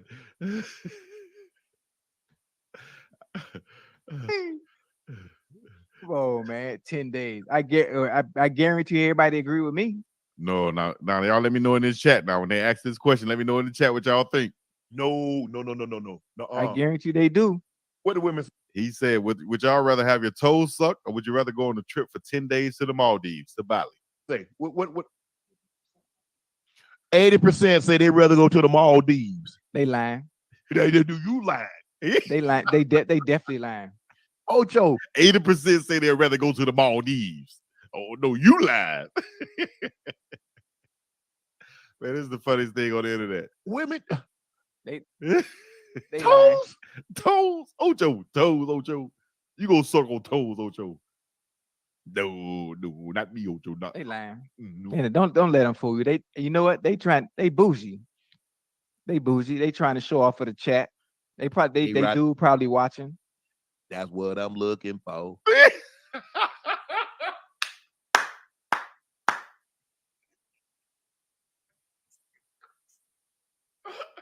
This is crazy, man. He hit it with the Brat. Wasn't that the Brat song back in the day? That's what I'm looking for. Going 50-50 in the same house doesn't make sense. Forces you to work towards separate goals. Okay. That's what I'm looking for. Hey, man, I appreciate y'all tuning in. Any news, any updates y'all want, put it in the comments. I'll try to answer them. Women don't want nothing cheap. We need transfer portal linemen with experience. I agree with that. There's a couple of them that's coming in. Officially, we should have big news and big tune tomorrow for the transfer portal. Thailand, everything cheap. Yeah, I like that. The Maldives. Yo, Chico, got a question for you. If CP went undefeated, do you think the Buffs would have got in? Oh, like this year? Oh, great question. With the people that they picked this year, man. Great question. Florida State missed out and they went undefeated. Who got in? Texas, Alabama, Washington, and then who am I missing? Gosh dang. You know the other team, not Georgia. The other team, right? So would they have gotten in? Unfortunately, probably. I think so. Why? For the reason that Bama got in. Money. Must be the money. Michigan is the other team. Money, right? They want money. That's why they picked Bama over Florida State. Money. So if Colorado would have been anything close to that, yeah, they would have been there. I think they would have edged out. See, Texas got in, and Bama was the hot team. Bama had to go in, and they knew that if they put Bama in, they had to put Texas in, being that Texas beat Bama. You see what I'm saying? So they jumped Florida State with Alabama, right? Other three teams had to get in. They have an excuse to keep Florida State out. If Colorado is right there at 13-0, 12-0, whatever, same as Florida State, it would have been a battle between Bama, Texas, Colorado, and Florida State. We saw Florida State lose out. We'll probably be looking at something like they'll probably want to keep Texas out, or Bama probably would have been that odd man out. But they definitely, I think, would have kept the cash cow and had Prime up in it, or they would have did some emergency 16 playoff type deal, Tell them O'Shea Sharp. O'Shea Sharp. Tell them O'Shea Sharp what they would have done. Unc. Shouts out to Unc, man. I appreciate Unc checking into the show. Him and Ocho. You know what I'm saying? Y'all give them a round of applause. Let them know y'all checking into the nightcap. Here it is, the magic pill right here, though. I got to go back to it real quick, like the magic pill. Hold up, Ocho. Hold down, Ocho. Real quick, like. Said, Ocho, is it really true you took Viagra during games? Yeah, half a pill. That's all you need. Half a pill. Half a pill. Why you try to bat on the full field with wood like that? No. You're not listening. Listen, you got to think. Unc, stay with me now. Stay with me, baby. I'm with you. Think about it. Think about Viagra, right? You understand what the pill does. I understand what it does. Yeah, we know what it does. Now it's an enhancement. Just one up under your tongue, about 45 minutes. Yeah. But listen to me. It's an enhancement with the increasing. Put one up under your tongue about 45 minutes. Ocho. Blood flow to improve performance horizontally. He thought like it's a perk 30. He thought like what Drake say he pop a have a 6-hour flight. Somebody probably have a pill went to sleep. Yeah, I know I'm messing it up. Sound old, right? But yeah, out like a light, 6-hour flight. Yeah, depending on how you do it. I don't know what you do at home, but to improve. Yeah, they work too, Ocho. Right, stay with me now. But if you take a half a pill, and take it before a game with a little bit of Red Bull, it increases the blood flow, which turns into almost an added performance enhancer. So you got a boost. So Ocho saying he used the blue pill as a performance enhancer. So you got a boost with that energy drink and the blood flowing strong. Bingo. And I'm out there going crazy. I'm out there going crazy on a half of Viagra and a little bit of Red Bull. And people like, God damn. Half of Viagra and a little bit of Red Bull. Man, the Red Bulls used to make me feel like your heart was gonna burst. Damn Red Bull. Yeah, that's brazy, right? Now that's brazy. Crazy, insane, all of it. Prevented dudes from tackling him. A full hard on. Playoffs would have been BET Awards for real. Definitely. Probably Viagra, all the men around you. What the heck? Like he didn't get a heart attack. For real. That was close right there. You playing around right there with that one. Ocho, you playing around with that, Ocho. You got a hard on, Ocho. Damn, I can't stop Ocho for nothing. And then you know how I am. I'm talking the whole game. So the increase in blood flow, it has me moving times 10 than what I would regularly be moving without it. And that's what people don't understand. That's where the Viagra come into play. Yeah. You probably taking them now. You probably had, when you had that 12-hour marathon, said you probably popped like 7 or 8 of them old blue diamonds. No, I was just playing about that. But this here real, because this is one of the reasons why I feel I won them blue diamonds. Hold up, Ocho. I'm one of the best ever, because what you can't do is you can't tell the history of great NFL receivers without talking about Lil Ocho. Gil just commented. Gil said you were faster than he thought. You won. Yeah, I told you. I'm like that. I told you. Yeah. Ask LeBron what I did to him out there in New York. No, listen to me now. Hold on, listen to me. Stay with me now. Stay with me. You know the play? I can't remember the place where everybody trained at, all the NBA dudes in New York. You talking about the Summit? Yeah, man. Yeah, I dropped. Hold on, Ocho. Let me skip forward, Ocho. No more. Because I'm not playing football no more. And listen, when it comes to, and I don't mean that ain't what they make. You do realize that Viagra was a blood pressure medicine, right? Oh yeah, you're right. You're right by that. And then they found out they gave the side effect. They're like, oh, what? Well, I ain't.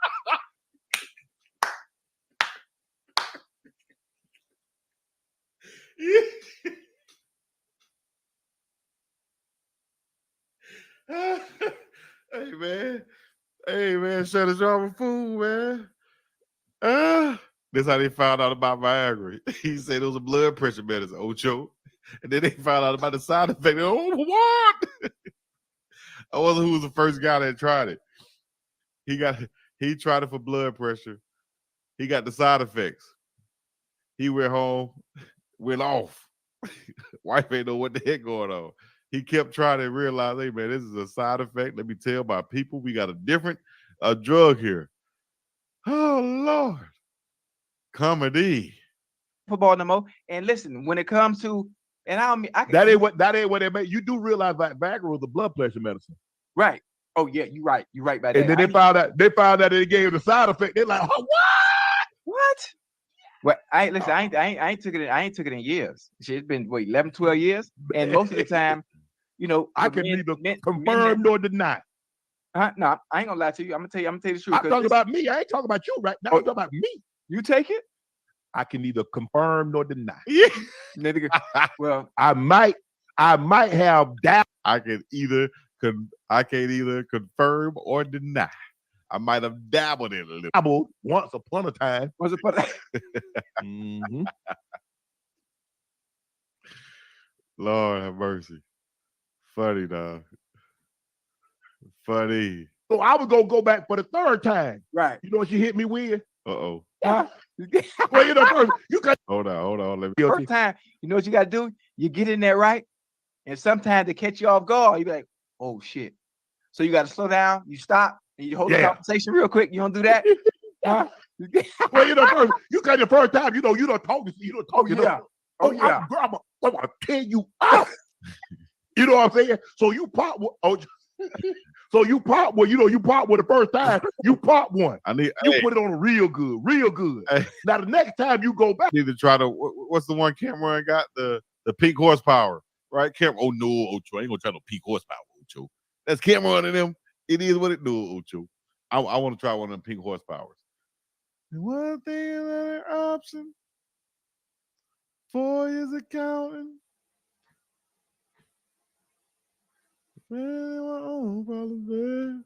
Back, Ocho. I went back, Ocho. Yeah. I ain't have that diamond in my system. Okay. And so I didn't do it quite like I did it the first time. First time, right. So I was gonna go back for the third time. Right. You know what she hit me with? Oh, yeah. You know what I'm saying? They bring that do it quite like I did it the first time. I ain't do it like I did the first time because I ain't had the blue diamond in my system. Lord have mercy. Now the next time you go back, Ocho, I went back, Ocho. Yeah. I ain't have that diamond in my system. Okay. And so I didn't do it quite like I did it the first time. First time, right. So I was gonna go back for the third time. Right. You know what she hit me with? Yeah. No, she said, bring that penis you had the first time I saw you. You know what she hit me with? She said, bring that penis the first time I saw you. Like you gonna bring it around the corner. Or you want the one from around the corner. I go get the big one from around the corner. You want this one, not that one. I got you. You want this one or this one? Oh, okay. Screw it on. Ocho. I want to God, Ocho. Ocho, I want to God. You hear what they say, bring? She said, bring that one you can the first time I saw you. I don't want that second one.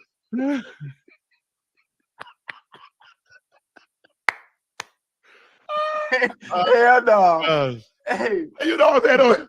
You know what happens sometimes. It happens sometimes. You got to the sweat, man. Hey, if you just checking in, y'all might have an age limit on this chat right now. If you're new to the chat, appreciate you checking in. This is the BIWDOW. Maybe I should have named this live stream something different than what I named it because we started off talking about the transfer portal. We talked about the players that's leaving Coach Prime. Then we get into Coach Prime and his relationship that's in the news. Then we get into the this, that, and the other. Next thing we know, we talk about Uncle Ocho. You know what I'm saying? So that's how we got him on the topic, as we always do on the Big Dog Chico show. 09, It happened to the best of us. It happened to the Yeah, best of us. It happens to the best. You know what? Chad, you say, why is you like that? It was just it was. But you said you was running on 3 legs. Yeah, I was. On that half a pill. Ocho.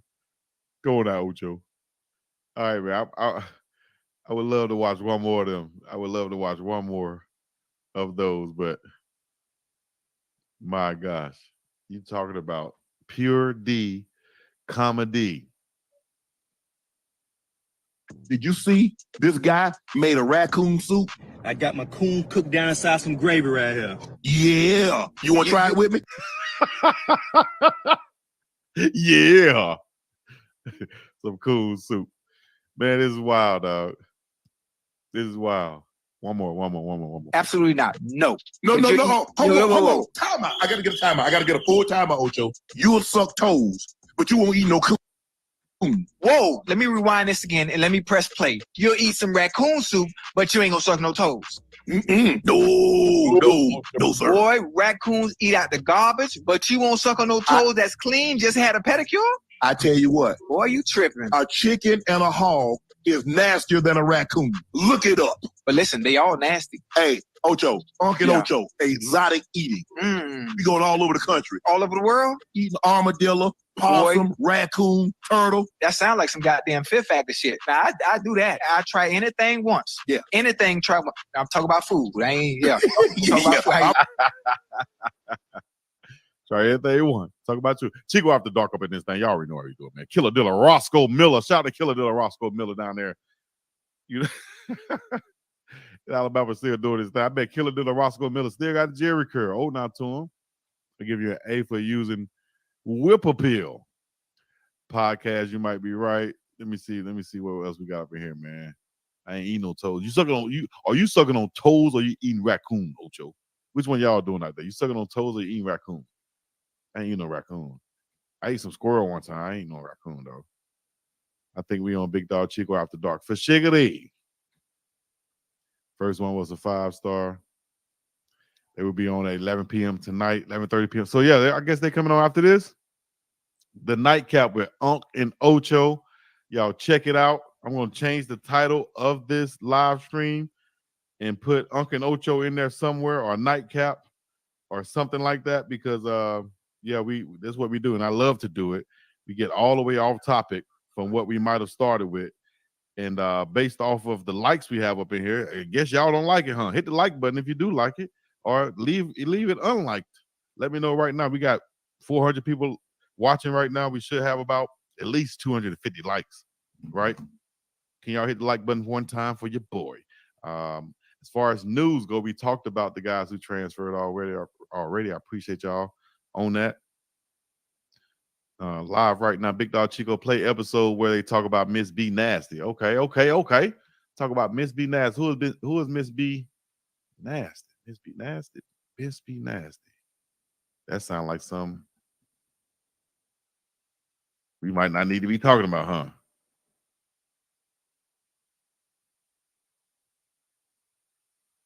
Miss B Nasty reacts to Shannon Sharp telling Ocho he'll take her.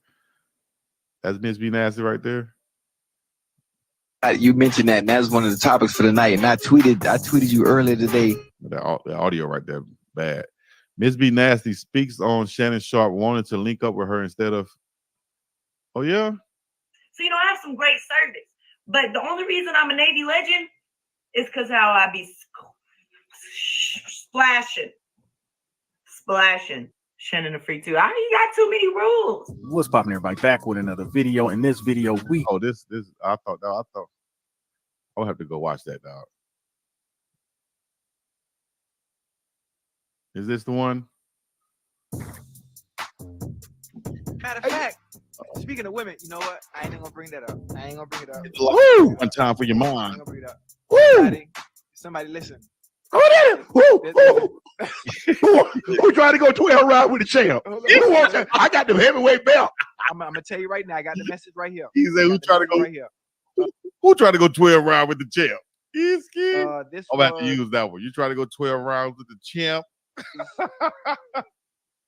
Oh man, I'm gonna tell you right now. She's sent a whole whole little information about you and hold on, where we at?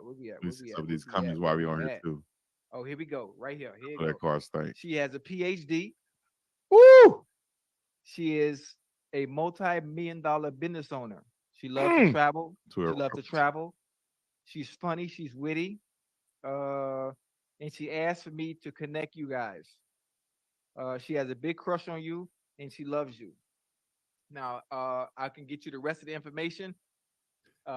Rarely sleep. So she went to a business conference in Orlando. General contracting conference. Oh, so Rail met her. Yeah, and she's this young lady is she's the boss. Why she bossing? Yeah, she the boss. So she was the head of everything, and I like, you sure I fly to him private. I'm like, oh, she got it like that. Let me ask you a question, Ocho. Yes, sir. Has she been to church in the last year?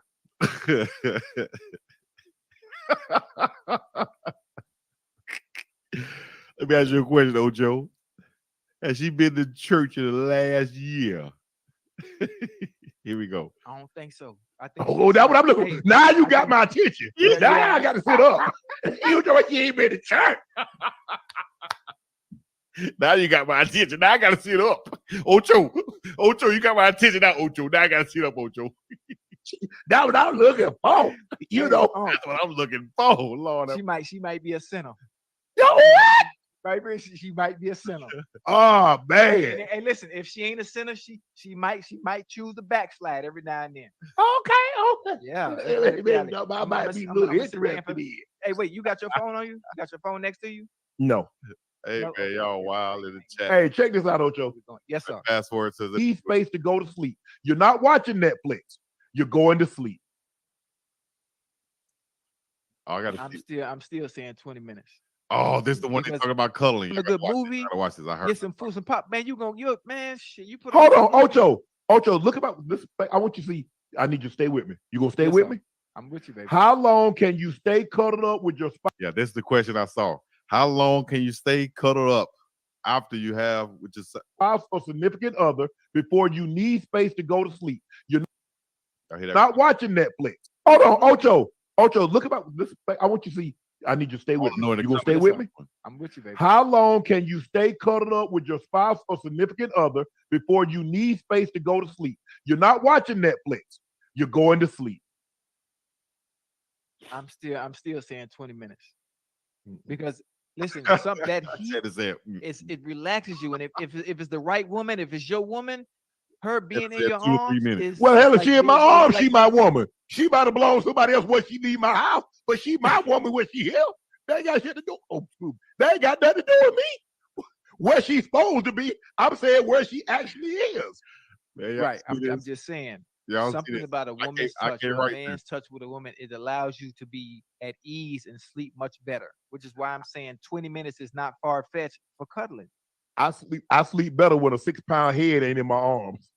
I don't know about you, but a 6-pound a 6-pound head tends to keep me awake at night. Unc, you got to get comfortable, man. You got to get comfortable. There I need my many, space. I need many positions. I need my space. I do this. Wait, hold on. I got a dog. What the dog be at? The dog be in the bed too? Yeah, little one. But here's the thing, though, Ocho. You know how somebody's head get, and you got to try to move your arm up out the way so you don't want to wake and see yourself. Wake them up. Yeah. I know you talk about. So before we get to that point, hey, babe, I'm finna move on over here. I'm finna move on over here. But I need space, and like I said, Ocho, I generate a crazy amount. I'm talking about I'll be sweating, and if I'm not careful, I mean I have to like change my sheets in the middle of the night because I sweat so much. God, I'm a sweater, damn. yeah. Look, Mr. B Nasty.